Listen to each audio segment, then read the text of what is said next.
ಸಂಪತ್ ಕುಮಾರ್ ಅವರೇ ನಮಸ್ಕಾರ. ನಮಸ್ತೆ ಸರ್. ಡಾಕ್ಟರ್ ಶ್ರುತಿ ಅವರೇ ತಮಗೂ ನಮಸ್ಕಾರ. ನಮಸ್ಕಾರ ಸರ್. ಎಷ್ಟು ಜಮೀನಿದೆ ಸಂಪತ್ ಕುಮಾರ್ ಅವರೇ? 3 ಎಕರೆ 12 ಗುಂಟೆ ಇದೆ ಸರ್. ನೀರಿನಾಶ್ರಯ? ಬೋರ್ವೆಲ್ ಇದೆ ಸರ್. ಎಷ್ಟು ವರ್ಷದಿಂದ ಬೇಸಾಯ ಮಾಡ್ತಿದ್ರಿ? 2006ರಿಂದನೂ ಮಾಡ್ತಾಯಿದ್ದೀನಿ ಸರ್. ಅದಕ್ಕಿಂತ ಮುಂಚೆ ಏನು ಮಾಡ್ತಾಯಿದ್ರಿ? RPG ಕೇಬಲ್ಸಲ್ಲಿ ಟೆಕ್ನಿಷಿಯನ್ ಆಗಿದ್ದೆ. ಹೌದೇ? ವ್ಯವಸಾಯಕ್ಕೆ ಬರೋ ಕಾರಣ? ತಂದೆ ಪ್ರಾಪರ್ಟಿ ಇತ್ತಲ್ಲ, ಅದನ್ನು ಬೆಳೆಸ್ಬೇಕು ಅನ್ನೋದು, ಮತ್ತು ಬ್ಲಡ್ಡಲ್ಲೇ ಅದು ಬಂದುಬಿಟ್ಟಿತ್ತು ನನಗೆ ವ್ಯವಸಾಯ ಅನ್ನೋದು. ಹೌದೇ? ಇಲ್ಲಿ ಕೆಲಸದಲ್ಲಿ ಇರಬೇಕಾದ್ರೇ ನಾನು ಬೋರ್ ಹಾಕ್ಸಿ ಎಲ್ಲ ಮಾಡಿ ರೆಡಿ ಇಟ್ಕೊಂಡಿದ್ದೆ. ಓಕೆ.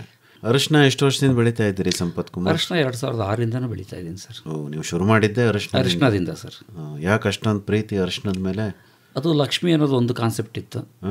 ಅದು ಹಾಕಿದರೆ ಜಮೀನು ಇಂಪ್ರೂವ್ ಆಗುತ್ತೆ ಅನ್ನೋದಿತ್ತು, ದುಡ್ಡು ಬರುತ್ತೆ ಅನ್ನೋದಿತ್ತು.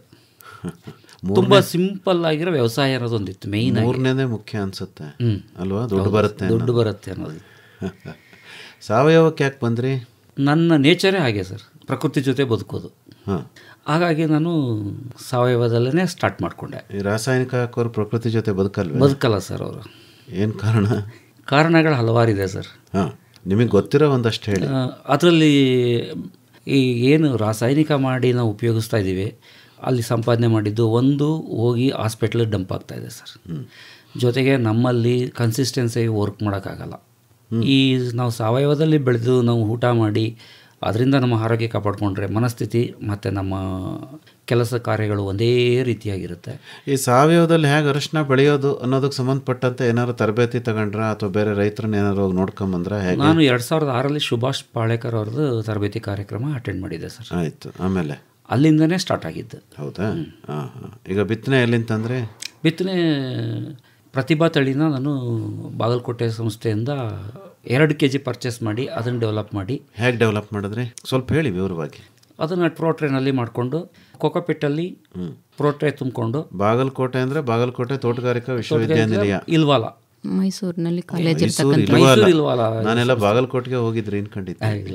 ಇಲ್ಲೇ ಇಲ್ವಾಲ್ದ ಹತ್ರನೇ ತೊಗೊಂಡಿದ್ದೆ. ಪ್ರತಿಭಾ ತಳಿ. ಓಕೆ. 2 kgಯಿಂದ ತೊಗೊಂಡು ಅರ್ಧ ಎಕರೆಗೆ ಅದನ್ನು ಸೀಡ್ಸ್ ಮಾಡ್ಕೊಂಡಿದ್ದೆ ಸರ್. ನರ್ಸರಿ ಪ್ರೋಟ್ರೇನಲ್ಲಿ ಕಟ್ ಮಾಡಿ ಅದನ್ನು ಬೀಜಾಮೃತದಲ್ಲಿ ಟ್ರೀಟ್ ಮಾಡಿ ಬೆಳೆಸಿ ಹಾಕೊಂಡಿದ್ದಾಗೆ. ಒಳ್ಳೆಯದು. 2 kgಯಿಂದ ಇವತ್ತು 1000 kg ಆಗಿದೆ ಸರ್. ಓಕೆ. ಪೋರ್ಟ್ರೇಗಳಲ್ಲಿ ಅದರದ್ದೇನು ತುಂಡುಗಳನ್ನು ಹಾಕಿ ಸಣ್ಣ ತುಂಡುಗಳನ್ನು ಮಾಡಿ ಸಸಿ ಬೆಳೆಸ್ಕೊಂಡಿದ್ದೆ ಸರ್. ಎಷ್ಟು ದಿನದ ಸಸಿ ನಾಟಿ ಮಾಡಿದ್ರಿ? 36 ದಿನದ ಸಸಿ ನಾಟಿ ಮಾಡಿದ್ದೆ. ಓಕೆ. ಜಮೀನು ಸಿದ್ಧತೆ ಮತ್ತು ಏನು ಗೊಬ್ಬರ ಹಾಕಿದ್ರಿ ಹೇಗೆ? ನನ್ನ ಹತ್ರ ಸಾಕಷ್ಟು ದನ ಮತ್ತು ಹಾಡು ಕುರಿಗಳಿದೆ ಸರ್. ಎಷ್ಟಿದೆ? 10 ಹಸುಗಳಿದೆ, ಒಂದು 10 ಕುರಿ ಇದೆ, ಒಂದು 5 ಆಡುಗಳಿದೆ. ಹಸುಗಳು ಯಾವ್ಯಾವುದು? ಹಸುನಲ್ಲಿ ಜರ್ಸಿ HF ಇದೆ, ಅಳಿಕಾರ್ ಇದೆ, ಅಳಿಕಾರ್ ಕರು ಇದೆ, ಮತ್ತು ಸಾಯಿವಾಲ್ ಕರು ಇದೆ, ಗೀರ್ ಕರು ಇದೆ. ಎಷ್ಟು ಟನ್ ಉತ್ಪಾದನೆ ಮಾಡ್ತೀರಿ ಗೊಬ್ಬರನ? ಸರಾಸರಿ ನನ್ನಲ್ಲಿ 50ರಿಂದ 60 ಟನ್ ಗೊಬ್ಬರ ಪ್ರತಿ ವರ್ಷ ರೆಡಿ ಆಗುತ್ತೆ ಸರ್. ಅಷ್ಟನ್ನು 3 ಎಕರೆಗೆ ಹಾಕ್ತೀನಿ? 3 ಎಕರೆಗೆ ಹಾಕೊಳ್ತೇನೆ. ಪರವಾಗಿಲ್ಲ, ಸಂಪದ್ಭರಿತವಾಗಿದೆ ಸರ್. ಸರಿ. ಆಮೇಲೆ ಅದು ಬಿಟ್ಟರೆ ಬೇರೆ ಇನ್ನೇನು ಗೊಬ್ಬರ ಹಾಕ್ತೀರಿ ಮಣ್ಣಿಗೆ? ಮಣ್ಣಿಗೆ ಜೀವಾಮೃತ ಹಾಕ್ತೀವಿ ಸರ್, ಜೀವಾಣುಗಳ ಸಮಸ್ಯೆ ಬೇಕಂತೇಳಿ. ಅದು ಬಿಟ್ಟರೆ ಫಿಶ್ ಅಮೈನೋ ಆಸಿಡ್ ಹಾಕೋತೀವಿ. ಆಮೇಲೆ ಲ್ಯಾಬ್ ತಯಾರಿಸಿ ಲ್ಯಾಬ್ ಹಾಕೋತೀವಿ. ಏನು? ಲ್ಯಾಕ್ಟಿಕ್ ಆ್ಯಸಿಡ್ ಬ್ಯಾಕ್ಟೀರಿಯಾಗಳನ್ನ ಡೆವಲಪ್ ಮಾಡಿ. ಹೇಗೆ ಮಾಡ್ತೀರಿ? ಅದನ್ನು ಹಾಕಿ ತೊಳೆದ ನೀರಿಗೆ 3 ದಿನ ಫರ್ಮೆಂಟೇಷನ್ಗಿಟ್ಟು ಆಮೇಲೆ ಅದಕ್ಕೆ 3 ಪ್ರಮಾಣದ ನಾಟಿ ಹಸುವಿನ ಹಾಲನ್ನು ಬೆರೆಸಿ ಅದನ್ನು ಮತ್ತೆ ಸಮ್ಮರಲ್ಲಾದರೆ 2 ದಿನ, ವಿಂಟರಲ್ಲಾದರೆ 3 ದಿನ ಇಟ್ಟು ಅದನ್ನು ಫಿಲ್ಟರ್ ಮಾಡಿ ತೊಗೊಳ್ತೀವಿ. ತೊಗೊಂಡು ಅದನ್ನು 1 ಲೀಟ್ರಿಗೆ 1 ml ಥರ ಯೂಸ್ ಮಾಡ್ತೀವಿ ಸರ್. ಪರವಾಗಿಲ್ಲ. ಹೇಳಿ ಡಾಕ್ಟರ್ ಶ್ರುತಿ ಅವರೇ, ಸಾವಯವ ಅರಿಶಿಣ ಬೇಸಾಯ ಯಾವ ರೀತಿ ಮಾಡಬೇಕು, ಹೇಗೆ ಆರಂಭ ಮಾಡಬೇಕು? ಮುಖ್ಯವಾಗಿ ನಮ್ಮ ರೈತರು ಸಾವಯವ ಕೃಷಿ ಶುರು ಮಾಡಬೇಕು ಅಂದರೆ ಅವರ ಒಂದು ಜಮೀನಿನಲ್ಲಿ ಸಾವಯವ ಮಟ್ಟವನ್ನೇ ಯಾವ ರೀತಿ ಹೆಚ್ಚಿಸ್ಕೋಬೇಕು ಅನ್ನೋದು ಮುಖ್ಯವಾಗಿ ಗೊತ್ತಿರಬೇಕು ಅವರಿಗೆ. ಮೊದಲನೇದಾಗಿ ಅವರು ಜಮೀನು ಸಿದ್ಧತೆಯಿಂದಲೇ ಹಸಿರೆಲೆ ಗೊಬ್ಬರಗಳನ್ನ ಬೆಳ್ಕೋಬೇಕು ಮುಖ್ಯವಾಗಿ. ಆಮೇಲೆ ಹಂತವಾಗಿ ಅವರಲ್ಲಿ ಏನು ಸಾವಯವವಾಗಿ ಸಿಗ್ತಕ್ಕಂಥ ಸಸ್ಯಜನ್ಯ ಅಥವಾ ಪ್ರಾಣಿಜನ್ಯ ತ್ಯಾಜ್ಯಗಳಿರುತ್ತವೆ ಅವನ್ನ ಜಮೀನಿಗೆ ಸೇರಿಸ್ಕೋಬೇಕು. ಕೊಟ್ಟಿಗೆ ಗೊಬ್ಬರ ಅಂತ ಹೇಳ್ತೀವಿ ಅಥವಾ ತಿಪ್ಪೆ ಗೊಬ್ಬರ ಅಂತ ಹೇಳ್ತೀವಿ, ಈ ರೀತಿಯಾಗಿರ್ಬೋದು. ಇನ್ನುಳಿದಂತೆ ನಾವು ಸಾವಯವವಾಗಿ ದ್ರವರೂಪದ ಸಾವಯವ ಗೊಬ್ಬರಗಳನ್ನ ತಯಾರಿಸ್ಕೊಳ್ಳೋದನ್ನು ಕಲಿಯಬೇಕಾಗುತ್ತೆ. ಮುಖ್ಯವಾಗಿ ನಾವು ಹೇಳ್ತೀವಿ ಬೀಜಾಮೃತ, ಜೀವಾಮೃತ, ಪಂಚಗವ್ಯ, ಎರೆಜಲ, ಬಯೋಡೈಜೆಸ್ಟರ್ ಲಿಕ್ವಿಡ್ಡು ಅಥವಾ ಜೈವಿಕ ಅನಿಲದ ಬಗಡ, ಈ ರೀತಿಯಾದಂತಹ ದ್ರವರೂಪದ ಸಾವಯವ ಗೊಬ್ಬರಗಳನ್ನ ತಯಾರು ಮಾಡಿಕೊಂಡು ಹಂತವಾಗಿ ಅವರು ಜಮೀನಿನಲ್ಲಿ ತಮ್ಮ ಅರಿಶಿಣ ಬೆಳೆಯನ್ನು ಬೆಳಿಲಿಕ್ಕೆ ಬಳಸ್ಕೋಬೇಕಾಗುತ್ತೆ. ಮುಖ್ಯವಾಗಿ ನಾವು ಬೀಜಾಮೃತ ಅಂತ ಹೇಳಿದ್ರೆ ಅದನ್ನು ಬೀಜೋಪಚಾರ ಮಾಡಲಿಕ್ಕೆ ಬಳಸ್ಕೋತೀವಿ. ಏನಪ್ಪ ಅಂತ ಹೇಳಿದ್ರೆ ನಾವು ಬೀಜಾಮೃತವನ್ನು ತಯಾರು ಮಾಡ್ಕೊಳ್ಳೋದು ಹೇಗೆ ಅನ್ನೋದನ್ನು ನೋಡೋದಾದರೆ, ಮೊದಲನೇದಾಗಿ ಒಂದು 20 ಲೀಟ್ರು ನೀರನ್ನ ತಗೊಂಡು ಅದಕ್ಕೆ ಒಂದು 5 kg ಸಗಣಿಯನ್ನು ಒಂದು ಹತ್ತಿ ಬಟ್ಟೆನಲ್ಲಿ, ಕಾಟನ್ ಬಟ್ಟೆ ಅಂತ ಏನು ಹೇಳ್ತೀವಲ್ಲ ಆ ಬಟ್ಟೆನಲ್ಲಿ ಕಟ್ಟಿ ನಾವು 1 ದಿನ ಇಳಿ ಬಿಡಬೇಕಾಗುತ್ತೆ. ಬಕೆಟ್ಗೆ ನೀರನ್ನು ತುಂಬಿಸಿ ಒಂದು ಬಟ್ಟೆನಲ್ಲಿ ಸಗಣಿಯನ್ನು ಕಟ್ಟಿ ಅದನ್ನು ಬಕೆಟ್ಗೆ ತಾಗದೇ ಇರೋ ರೀತಿಯಲ್ಲಿ ನೀರೊಳಗಡೆ ಇಳಿ ಬಿಡಬೇಕು. ಮಾರನೇ ದಿನ ಆ ಇಳಿಬಿಟ್ಟಂತಹ ಸಗಣಿ ಏನಿರುತ್ತೋ ಅದನ್ನು ಕಿವುಚ್ಕೊಂಡು ಅದರ ರಸ ಎಲ್ಲ ನೀರಿಗೆ ಬರೋ ರೀತಿಯಲ್ಲಿ ನಾವು ಮಾಡ್ಕೋಬೇಕು. ಆನಂತರ ಒಂದು 50 ಗ್ರಾಮ್ ಸುಣ್ಣವನ್ನು 1 ಲೀಟ್ರ್ ನೀರಿನಲ್ಲಿ ನಾವು ಕಲಸಿ ಇಟ್ಕೋಬೇಕು. ಇವೆರಡನ್ನು ನಾವು ಮಾರನೇ ದಿನ ಅಂದರೆ ಯಾವಾಗ ಸಗಣಿ ಬಟ್ಟೆಯಿಂದ ಕಿವುಚ್ತೀವಲ್ಲ ಅದನ್ನು ಅಂಥ ಸಂದರ್ಭದಲ್ಲಿ ಈ ಸುಣ್ಣದ ತಿಳಿ ಮತ್ತು ಈ ಸಗಣಿಯಿಂದ ಕಿವುಚಿದಂತಹ ನೀರು ಇವಷ್ಟನ್ನು ಮಿಶ್ರಣ ಮಾಡಿಕೊಂಡು ಈ ರೀತಿ ತಯಾರಾದಂಥ ಒಂದು ಮಿಶ್ರಣಕ್ಕೆ ನಾವು 5 ಲೀಟ್ರು ಗಂಜಲವನ್ನು ಸೇರಿಸ್ಕೋಬೇಕಾಗುತ್ತೆ. ಸೊ ಈ ರೀತಿ ಗಂಜಲವನ್ನು ಸೇರಿಸ್ಕೊಂಡಂತಹ ಒಂದು ಮಿಶ್ರಣ ಒಟ್ಟಾರೆ ಏನು ಬರುತ್ತೆ ಅದನ್ನು ನಾವು ಬೀಜಾಮೃತ ಅಂತ ಕರಿತೀವಿ. ಈ ರೀತಿ ಸಿದ್ಧವಾದಂತಹ ಬೀಜಾಮೃತವನ್ನು ಬೀಜೋಪಚಾರಕ್ಕೆ ಬಳಕೆ ಮಾಡಿಕೊಡ್ತೀವಿ. ಈಗ ನಮ್ಮ ಸಾವಯವ ಅರಿಶಿಣದಲ್ಲಿ ನಾವು ಏನು ಬಿತ್ತನೆಗೆ ಬಳಸ್ತೀವಲ್ಲ ಆ ಒಂದು ಅರಿಶಿಣದ ಕೊನೆಯ ತುಂಡುಗಳು ಅವುಗಳನ್ನು ನಾವು ಇದರಲ್ಲಿ ಒಂದು 2 ನಿಮಿಷ ಅದ್ದಿ ಆ ನಂತರ ಬಿತ್ತನೆಗೆ ಬಳಸ್ಕೋಬೇಕಾಗುತ್ತೆ. ತಾವೇನು ಮಾಡಿದ್ರಿ ಸಂಪತ್ ಕುಮಾರ್ ಅವರ? ಬೀಜಾಮೃತರೇ ಮಾಡ್ಕೊಳ್ಳೋದು ಸರ್. ಇವ್ರು ಮೇಡಮ್ ಹೇಳ್ದಂಗೆ ಮಾಡಿದ್ರು ಅಥವಾ ನಿಮ್ಮ ವಿಧಾನ ಏನಾದ್ರು ಬೇರೆ? ನಮ್ಮ ವಿಧಾನ ಏನಂತಂದರೆ 5 ಲೀಟ್ರ್ ಗಂಜಲ ತೊಗೊಳ್ತೀವಿ, 5 kg ಸಗಣಿ ತೊಗೊಳ್ತೀವಿ, ಅದನ್ನು ಬಟ್ಟೆಲಿ ಕಟ್ಟಿ ಗಂಜಲ ಮತ್ತು ನೀರಲ್ಲಿ ತೂಕ ಹಾಕಿರ್ತೀವಿ. ಬೆಳಿಗ್ಗೆ ಎದ್ದು ಅದನ್ನು ಫಿಲ್ಟ್ರ್ ಮಾಡಿ ತೊಗೊಂಡ್ಬಿಟ್ಟು ಅದಕ್ಕೆ 50 ಗ್ರಾಮ್ ಸುಣ್ಣ ಹಾಕ್ಕೊಳ್ತೀವಿ. ಸುಣ್ಣ ಹಾಕ್ಕೊಬಿಟ್ಟು ಅದನ್ನು ನಾವು ತಾಟಿ ಬಟ್ಟೆಗಳಲ್ಲಿ ಅರಿಶಿನ ಕಟ್ಟಿ ಅದರಲ್ಲಿ 10 ನಿಮಿಷ ಇಟ್ಟು ಮತ್ತು ಅದನ್ನು ನೆರಳಲ್ಲಿ ಒಣಗಿಸಿಟ್ಕೊಳ್ತೀವಿ. ಮಾರನೇ ದಿನ ಬೆಳಿಗ್ಗೆ ಬಿತ್ತನೆ ಮಾಡ್ತೀವಿ. ಅವ್ರು ಹೇಳಿದ್ದು ಅದನ್ನೇ ಅಲ್ವೇ? ಅದೇ ವಿಧಾನ ನೀವು ಅದೇ ವಿಧಾನ ಮಾಡ್ತೀರಾ? 10 ನಿಮಿಷಗಳ ಕಾಲ ಬೀಜನ ಅದರಲ್ಲಿ ಅದ್ದುತ್ತೀವಿ. ಈಗ ಪೋರ್ಟ್ರೇನಲ್ಲಿ ತಾವು ಬೀಜ ಬಿತ್ತನೆ ಮಾಡಿದ್ದು, ಅದಕ್ಕಾಗಿ ಬೀಜನ ತಾವು ಕತ್ತರಿಸ್ಕೊಂಡಿರ್ತೀರ ಅರಿಶಿನದನ್ನ ಅಲ್ವಾ? ಕತ್ತರಿಸಿದ ಮೇಲೆ ಬೀಜೋಪಚಾರ ಮಾಡಿದ್ರು ಅಥವಾ ಬೀಜೋಪಚಾರ ಮಾಡಿ ಕತ್ತರಿಸೋದು? ಫಸ್ಟ್ ಒಂದ್ಸರಿ ಬೀಜೋಪಚಾರ ಮಾಡಿ ನೆರಳಲ್ಲಿ ಒಣಸಿಟ್ಟಿರ್ತೀವಿ. ನಾವು ಪ್ರೋಟ್ರೇಗೆ ಹಾಕೋಕೆ ಮೊದಲು ಮತ್ತೆ ಅದನ್ನು ಕಟ್ ಮಾಡಾದ್ಮೇಲೆ ಮತ್ತೆ ಬೀಜೋಪಚಾರ ಮಾಡಿ ಮತ್ತೆ ಹಾಕ್ತೀವಿ. ಅದೇ ಥರ ಮಾಡಬೇಕಾ ಮೇಡಮ್? ಹೌದು, ಬಿತ್ತನೆ ಮಾಡೋದಕ್ಕಿಂತ ಮುಂಚೆ ಬೀಜಾಮೃತದಲ್ಲಿ ಅದ್ದಿ ಬಿತ್ತನೆ ಮಾಡ್ಬೋದು. ಅದೇ ರೀತಿ ಅಥವಾ ನಾಟಿ ಮಾಡ್ತಕ್ಕಂಥ ಸಂದರ್ಭದಲ್ಲೂ ಕೂಡ ನೀವು ಬೀಜಾಮೃತದಲ್ಲಿ ಅದ್ದಿ ನಾಟಿಯನ್ನು ಮಾಡ್ಕೋಬೋದು. ನಾಟಿ ಮಾಡುವಾಗಲೂ ಒಂದ್ಸರಿ ಅದ್ದಿದ್ರ? ಹಾಂ. ನಾಟಿ ಮಾಡುವಾಗ ಬೇರೆಲ್ಲ ಬಂದ್ಬಿಟ್ಟಿರುತ್ತಲ್ವ ಅದಕ್ಕೆ? ಅದಕ್ಕೆ ಏನು ಮಾಡ್ತೀವಿ ಅಂದರೆ ಅದು ಒಂದು ಬೇರೆ ಸಪ್ರೇಟ್ ಒಂದು ಪೋರ್ಷನ್ ಇದೆ ಸರ್. ಜೇನುತುಪ್ಪ, ಚಕ್ಕೆ, ಲವಂಗ, ಸಗಣಿ ಬಗಡ, ಗಂಜಲ ಇಷ್ಟನ್ನು ಹಾಕಿ ಒಂದು ಬಗಡ ರೆಡಿ ಮಾಡ್ಕೊಳ್ತೀವಿ ಸರ್. ಏನು ಪ್ರಮಾಣದಲ್ಲಿ ಹಾಕ್ತೀವಿ? ಹೇಳ್ತೀನಿ ಸರ್. 5 kg ಸಗಣಿ, 2 kg ಗಂಜಲ, ಮತ್ತು ಅರ್ಧ kg ಜೇನುತುಪ್ಪ, ಅರ್ಧ kg ಚಕ್ಕೆ ಮತ್ತು ಅರ್ಧ kg ಲವಂಗ, ಇದು ಇಷ್ಟನ್ನು ಪೌಡ್ರ್ ಮಾಡಿ. ಖರ್ಚು ಜಾಸ್ತಿ ಆಗಲ್ವೇ? ಆದ್ರೂ ಸರ್ ನನಗೆ ಇಳುವರಿ ನೋಡ್ತೀನಲ್ಲ ನಾನು, ಅದರಲ್ಲಿ ವೈಟ್ ರೂಟ್ಸ್ ಇದೆಯಲ್ಲ ಅದು ಇಮ್ಮಿಡಿಯೇಟಾಗಿ ಡೆವಲಪ್ ಆಗಿಬಿಡುತ್ತೆ. ಆ ಭೂಮಿಯಲ್ಲಿ ಇಟ್ಟ ತಕ್ಷಣ ಒಂದು ವಾರದಲ್ಲಿ ಡೆವಲಪ್ ಆಗ್ತಾ ಹೋಗುತ್ತೆ. ಹಾಗಾಗಿ ನಂದು ಅರಿಶಿಣದ ಗೆಡ್ಡೆಗಳು ತುಂಬ ಉತ್ಕೃಷ್ಟವಾಗಿ ಬರುತ್ತೆ. ನಾನಿಲ್ಲ 500 ರೂಪಾಯಿ ಖರ್ಚು ಮಾಡಿದರೆ ಅಲ್ಲಿ ನನಗೆ 1,000 ರೂಪಾಯಿ ಬಂದೇ ಬರುತ್ತೆ ಅನ್ನೋ ಗ್ಯಾರಂಟಿ ಇದೆ. ಓಕೆ, ಈಗ ಹೇಗೆ ತಯಾರು ಮಾಡ್ಕೋತೀರಿ ಅದನ್ನ?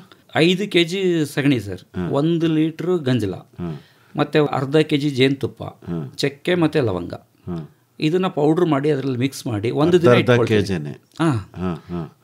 ಪೌಡ್ರ್ ಮಾಡಿ ಮಿಕ್ಸ್ ಮಾಡಿ ಇಟ್ಕೊಳ್ತೀನಿ. ಸರಿ. ಇದೇನಾಗುತ್ತೆ ಅಂದರೆ ನಮಗೆ ರೂಟ್ ಹಾರ್ಮೋನ್ ಥರ ವರ್ಕ್ ಮಾಡುತ್ತಿದ್ದು. ಓಕೆ.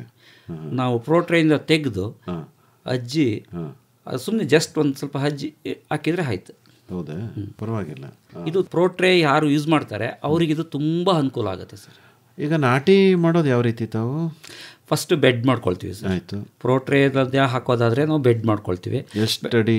ನಾವು 3 ಅಡಿ ಬೆಡ್ ಮಾಡ್ಕೊಳ್ತೀವಿ ಸರ್. 1 ಅಡಿ ಗ್ಯಾಪ್ ಇರುತ್ತೆ ಮಧ್ಯೆ ಬೆಡ್ಡಿಂದ ಬೆಡ್ಗೆ. ಆ ಬೆಡ್ ಮೇಲೆ ಜಿಗ್ಜಾಗಲ್ಲಿ 3 ರೋ ಮಾಡ್ಕೊಂಡು ಹೋಗ್ತೀವಿ ಸರ್. 3 ರೋ ಜಿಗ್ಜಾಗಲ್ಲಿ ಮಾಡ್ಕೊಂಡು ಹೋಗ್ಬಿಟ್ಟು ಅದರಲ್ಲಿ ಗುದ್ಲಿಲ್ಲಿ ಆಳ ಮಾಡಿ ಅದರಲ್ಲಿ ಗಿಡಗಳನ್ನು ಕೂರಿಸ್ಕೊಂಡು ಹೋಗ್ತೀವಿ. 3 ಅಡಿಗೆ 3 ಸಾಲ. ಹಾಂ. ಜಿಗ್ಜಾಗಲ್ಲಿ ಹಾಕೋದ್ರಿಂದ ನಿಮಗೆ ಪ್ಲೇಸ್ ಕ್ಲೀನಾಗಿ ಯುಟಿಲೈಸ್ ಆಗುತ್ತೆ ಅಲ್ಲಿ. ಅಂದರೆ 2 ಡ್ರಿಪ್ ಲೈನ್ ಬಿಡ್ತೀರಾ? ಒಂದೇ ಡ್ರಿಪ್ ಲೈನ್ ಸಾಕು ಸರ್. ಸಾಕಾಗುತ್ತೆ 3 ಅಡಿ ತನಕ. ಸರಿ, ಹೇಳಿ, ಮುಂದೆ ಹೇಳಿ. ಇಷ್ಟು ಮಾಡಿ ಡ್ರಿಪ್ ಲೈನ್ ಇಟ್ಕೊಂಡು every day first 15 days half an hour ನೀರು ಬಿಡ್ತೀವಿ ಅಲ್ಲಿಗೆ. ನೀರು ಅಂದರೆ ಬರೀ ನೀರು ಬಿಡ್ತೀವಿ. ಓಕೆ. 15 ಡೇಸ್ ಆದಮೇಲೆ ಜೀವಾಮೃತ ಕಳಿಸ್ತೀವಿ. ನೀವು ಅರಿಶಿಣದೊಳಗಡೆ ಈರುಳ್ಳಿ ಹಾಕಲ್ವಾ? ಈ ಪ್ರೋಟ್ರೇಲ್ ಬೆಳೆಸ್ಕೊಂಡಾಗ ಹಾಕಲ್ಲ ಸರ್, ನಾವು ಹಾಕಲ್ಲ. ಇತ್ತೀಚೆಗೆ ನಾವು ಈಗ ನಮ್ಮ ಸಫಿಷಿಯೆಂಟ್ ಬಿತ್ತನೆ ಸಿಗೋದ್ರಿಂದ ನಾವು ಗೆಡ್ಡೆ ಹಾಕ್ತೀವಿ, ಗೆಡ್ಡೆ ಹಾಕೋದ್ರಿಂದ ಈರುಳ್ಳಿ ಹಾಕ್ತೀವಿ. ಈಗ ಪೋರ್ಟ್ರೇ ಮಾಡುವಾಗ ಅದೇನೋ ವಿಶೇಷವಾದ ಬೇರು ಪ್ರಚೋದಕವನ್ನು ಹಾಕ್ತೀನಿ ಅಂದ್ರೆ ಈಗ ಬರೀ ಗಡ್ಡೆ ಹಾಕುವಾಗ ಹಾಕುವಾಗ ನಮಗೆ ಈ ಬೀಜಾಮೃತ ಒಂದೇ ಸಾಕು ಸರ್, ಸಾಕು. ಅವಾಗ ಅದು ಮಿಸ್ ಆಗ್ಬಿಡುತ್ತೆ. ಅದು ಮಿಸ್ ಆಗುತ್ತೆ. ಮತ್ತೆ ಗಡ್ಡೆ ದಪ್ಪಿಗೆ ಬರಲ್ವಲ್ಲ? ತುಂಬ ಚೆನ್ನಾಗಿ ಬರುತ್ತೆ ಸರ್ ಇದರಲ್ಲೂ. ಯಾಕಂದ್ರೆ ನಾವು ಪ್ರೋಟ್ರೇಲ್ ಬೆಳೆಸಿರೋಷ್ಟು ಟೈಮ್ನ ಇದು ಭೂಮಿಲೇ ಬೆಳೆಯುತ್ತೆ 1 ತಿಂಗಳು. ಆತ್ಮೀಯ ಕೇಳುಗರೆ,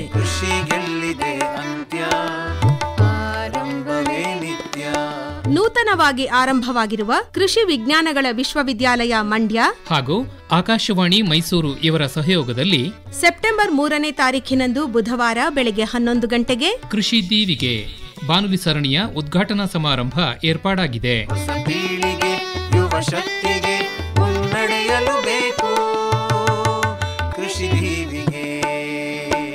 ಅಂದೇ ಮೇವು ಮೆಲುಕು ಬಾನುಲಿ ಸರಣಿಯ ಸಮಾರೋಪ ಸಮಾರಂಭವೂ ನಡೆಯಲಿದೆ. ಜೀವನವೆಷ್ಟು ಚೆನ್ನಾಗಿದೆ, ಕಲ್ಪನೆಗಿಂತಲೂ ಮಿಗಿಲಾಗಿದೆ. ಬನ್ನಿ, ಭಾಗವಹಿಸಿ. ಮಂಡ್ಯದ ವಿಸಿ ಫಾರಂ ವಲಯ ಕೃಷಿ ಸಂಶೋಧನಾ ಕೇಂದ್ರದ ಕೋಲ್ಮನ್ ಸಭಾಂಗಣದಲ್ಲಿ ಸೆಪ್ಟೆಂಬರ್ 3ನೇ ತಾರೀಖು ಬುಧವಾರ ನಡೆಯಲಿದೆ ಕೃಷಿ ದೀವಿಗೆ ಬಾನುಲಿ ಸರಣಿಯ ಉದ್ಘಾಟನಾ ಸಮಾರಂಭ.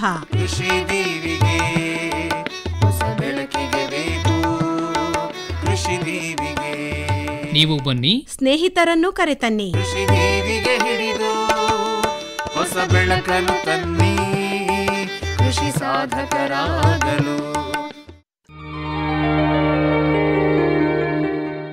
This message is from UNESCO in collaboration with Akashvani. Climate and energy.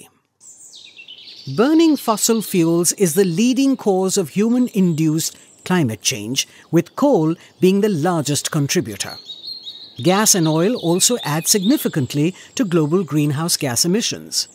While emerging economies are now major contributors, high-income countries have historically delayed action. Growing populations and economic development increase energy demand. Without a shift to clean sources like solar, wind, ocean, bio, and geothermal energy, climate goals cannot be met. Here is an interesting insight. Countries plan to produce more than double the fossil fuel energy by 2030. Exceeding the Paris Agreement's 1.5 degrees Celsius target. ಹೇಳಿ madam, ಮುಂದೆ ಬೀಜಾಮೃತದಲ್ಲಿ ಉಪಚಾರ ಮಾಡಿ ಗೆಡ್ಡೆಗಳನ್ನ ಬಿತ್ತಿದ ನಂತರ ಒಂದು 20 ದಿನಗಳ ನಂತರ ಪ್ರತಿ 20 ದಿನಗಳಲ್ಲಿ ನಾವು ಜೀವಾಮೃತ ಅಂತ ಒಂದು ದ್ರವ ರೂಪದ ಸಾವಯವ ಗೊಬ್ಬರವನ್ನು ಪ್ರಿಪೇರ್ ಮಾಡ್ಕೊಳ್ಳಿ. ಅದನ್ನು ನೀವು ಡ್ರೆಂಚಿಂಗ್ ಮೂಲಕ ಕೊಡ್ತಾ ಬನ್ನಿ ಅಂತ ಹೇಳ್ತೀವಿ. ಜೀವಾಮೃತವನ್ನು ಯಾವ ರೀತಿ ಪ್ರಿಪೇರ್ ಮಾಡ್ಕೊಳ್ಬೇಕಪ್ಪ ಅಂತ ಹೇಳಿದ್ರೆ, ಮೊದಲನೇದಾಗಿ ನಾವು ಒಂದು 200 ಲೀಟ್ರು ಡ್ರಮ್ನಲ್ಲಿ ಒಂದು ದ್ರಾವಣವನ್ನು ತಯಾರಿಸ್ಕೋಬೇಕು ಅಂತ ಹೇಳಿದ್ರೆ 10 kg ಸಗಣಿ, 10 ಲೀಟರ್ ಗಂಜಳ, ಮತ್ತು 2 kg ಯಾವುದೇ ಒಂದು ದ್ವಿದಳ ಧಾನ್ಯದ ಹಿಟ್ಟು, ಮತ್ತು 2 kg ಸಾವಯವ ಬೆಲ್ಲ, ಮತ್ತು ಒಂದು ಬದುವಿನ ಮಣ್ಣು ಅಂತ ಹೇಳ್ತೀವಿ ನಾವು. ಅಂದರೆ ಎಲ್ಲಿ ರಾಸಾಯನಿಕ ಸಿಂಪರಣೆ ಆಗಿರಲ್ವೋ ಆ ರೀತಿ ಒಂದು ಫಲವತ್ತಾದಂತಹ ಮಣ್ಣು, ಹೆಚ್ಚಿನ ಸೂಕ್ಷ್ಮಾಣುಜೀವಿಗಳು ಅದರಲ್ಲಿ ಸಾಕಷ್ಟು ಇರುತ್ತೆ, ನೇಟಿವ್ ಮೈಕ್ರೋ ಆರ್ಗ್ಯಾನಿಸಮ್ಸ್ ಅಂತ ಏನು ಹೇಳ್ತೀವಿ ನಾವು, ಅವು ಅದರಲ್ಲಿ ಹೆಚ್ಚಾಗಿರುತ್ತೆ ಅನ್ನೋದು ಕಾರಣದಿಂದ ನಾವು ಬದುವಿನ ಮಣ್ಣನ್ನು ಬಳಸ್ಕೊಳ್ಳೋದು. ಈ ರೀತಿ ತೆಗೆದುಕೊಂಡಂತಹ ಸಗಣಿ, ಗಂಜಲ, ದ್ವಿದಳ ಧಾನ್ಯದ ಹಿಟ್ಟು ಮತ್ತು ಬೆಲ್ಲ, ಸಾವಯವ ಬೆಲ್ಲ, ಇವಷ್ಟನ್ನು ಸಹ ನಾವೇನು ಮಾಡ್ತೀವಿ, ಆ 200 ಲೀಟರ್ ನೀರಿನಲ್ಲಿ ಮಿಶ್ರಣ ಮಾಡಿ ಬೆಳಗ್ಗೆ ಒಂದ್ಸಲ, ಸಂಜೆ ಒಂದ್ಸಲ ಈ ರೀತಿ ಕಲಕ್ತಾ ನಾವು 1 ವಾರಗಳ ಕಾಲ ಅದನ್ನು ಶೇಖರಣೆ ಮಾಡಬೇಕು ಅಂತ ಹೇಳ್ತೀವಿ. ಬೆಳಗ್ಗೆ ಒಂದ್ಸರಿ ಕ್ಲಾಕ್ ವೈಸ್ ಡೈರೆಕ್ಷನಲ್ಲಿ ತಿರುಗಬೇಕು, ಮತ್ತು ಸಂಜೆ ಒಂದ್ಸರಿ, ಈ ರೀತಿ 1 ವಾರಗಳವರೆಗೆ ನಾವು ಅದನ್ನು ತಿರುಗಿಸ್ತಾ ಒಂದು ನೆರಳಿನಲ್ಲಿ ಸಂಗ್ರಹಣೆ ಮಾಡಬೇಕು. 7 ದಿನಗಳ ನಂತರ ನಾವು ಅದನ್ನು ಯೂಸ್ ಮಾಡಲಿಕ್ಕೆ, ಅಂದರೆ ಏನು ಡ್ರೆಂಚ್ ಮೂಲಕ ಯೂಸ್ ಮಾಡ್ಬೋದು ಅಥವಾ ಸಿಂಪರಣೆ ಮೂಲಕನೂ ನಾವು ಯೂಸ್ ಮಾಡ್ಬೋದು. ಈ ರೀತಿ ಬಳಸಲಿಕ್ಕೆ ಅದು ಸಿದ್ಧ ಆಗಿರುತ್ತೆ. ಮೇಡಮ್ ಹೇಳ್ದಾಗೆ ಸೇಮ್ ಪ್ರೊಸೀಜರ್ ಸರ್ ಅದು, ಅದರಲ್ಲಿ ಯಾವುದೇ ವ್ಯತ್ಯಾಸ ಇಲ್ಲ. ನೆರಳಲ್ಲಿ ಇಟ್ಕೊಂಡಿರ್ತೀವಿ. ಬಟ್ ನಾವೇನು ಮಾಡ್ತೀವಿ ಅಂದರೆ ಫಿಲ್ಟ್ರೇಷನ್ಗೆ ಸ್ವಲ್ಪ ಈಸಿ ಮಾಡ್ಕೊಂಡಿದ್ದೀವಿ. ಹೇಗೆ? ಡ್ರಮ್ ಬಾಯಿ ಏನು ಸೈಜ್ ಇದೆ ಆ ಸೈಜ್ಗೆ ಒಂದು ರಿಂಗ್ ಮಾಡ್ಕೊಂಡಿದ್ದೀವಿ. ಆ ರಿಂಗಿಗೆ ನಮ್ಮದು ಏನಿಲ್ಲ, ಮಾಮೂಲಿ ಮನೆಯಲ್ಲಿ ಹಳೆ ಸೀರೆಗಳಿರುತ್ತೆ, ಆ ಸೀರೆಗಳಲ್ಲಿ ಒಂದು ಚೀಲ ಮಾಡಿ ಅಲ್ಲಿ ಹೊಲ್ದು ಹಾಕಿರ್ತೀವಿ. ಮೇಲಿನ ಬಗಡ ತೆಗೆದ್ಮೇಲೆ 7ನೇ ದಿನ ತೆಗೆದ್ಮೇಲೆ ಕಲ್ಕೋದಿಲ್ಲ, ಅದನ್ನು 1 ಡೇ ಹಾಗೆ ಬಿಟ್ಟಿರ್ತೀವಿ. ಮೇಲಿನ ಬಗಡ ಮಾತ್ರ ತೆಗೆದು ಇಟ್ಕೊಂಡ್ಬಿಟ್ಟು ಇದನ್ನು ನಿಧಾನಕ್ಕೆ ಅದರೊಳಗಡೆ ಇಳಿಸಿದಾಗ ಕಂಪ್ಲೀಟಾಗಿ ಫಿಲ್ಟರ್ ಆಗಿರೋದು ಅದರಲ್ಲಿ ಶೇಖರಣೆ ಆಗುತ್ತೆ. ಅದನ್ನು ತೊಗೊಂಡು ನಾವು ಡ್ರಿಪ್ ಮುಖಾಂತರ ಬಿಡ್ತೀವಿ. ವೆಂಚುರಿ ಹಾಕ್ಕೊಂಡಿದ್ದೀರಿ? ವೆಂಚುರಿ ಇದೆ. ಅಂದರೆ ಎಷ್ಟು ದಿನಕ್ಕೊಂದ್ಸರಿ ಬಿಡ್ತೀರಿ ಗೊಬ್ಬರನ? ಈಗ ನನಗೆ ಟೈಮ್ ಇದೆ ಮತ್ತು ಸಫಿಷಿಯೆಂಟ್ ಆಗಿರೋದ್ರಿಂದ ಎವ್ರಿ 15 ಡೇಸ್ಗೆ ಒಂದು ಸರಿ ಬಿಡ್ತಾನೆ ಇರ್ತೀನಿ ಸರ್. ಡ್ರಿಪ್ಪಲ್ಲಿ ಆಲ್ಟರ್ನೇಟಿವ್ ಇರ್ತದೆ ಸರ್. ಅದು ಆಲ್ಟರ್ನೇಟ್ ಅಂದರೆ ಏನು? ಈ ವಾರ ನಾನು ಜೀವಾಮೃತ ಬಿಟ್ಟರೆ ನೆಕ್ಸ್ಟ್ ವಾರ ಫಿಶ್ ಅಮೈನೋ ಕಳಿಸ್ತೀನಿ. ಅದಕ್ಕೆ ಆಮೇಲೆ ಬರೋಣ ಬಿಡಿ, ಮುಂದುವರಿಸಿ ಮೇಡಮ್. ಮುಖ್ಯವಾಗಿ ನಾವು ಈ ಜೀವಾಮೃತವನ್ನು ಬಳಸಬೇಕಾದ್ರೆ ಕೆಲವೊಂದಿಷ್ಟು ಅಂಶಗಳನ್ನ ಗಮನದಲ್ಲಿಟ್ಕೋಬೇಕು. ಏನಪ್ಪ ಅಂತೇಳಿದ್ರೆ, ಈ ಜೀವಾಮೃತವನ್ನು ಸಿದ್ಧಪಡಿಸ್ಕೊಂಡ ನಂತರ ನಾವು 7 ರಿಂದ 12 ದಿನಗಳ ಒಳಗಾಗಿ ನೀವು ಅದನ್ನು ಬಳಸಬೇಕು ಅಂತ ಹೇಳ್ತೀವಿ.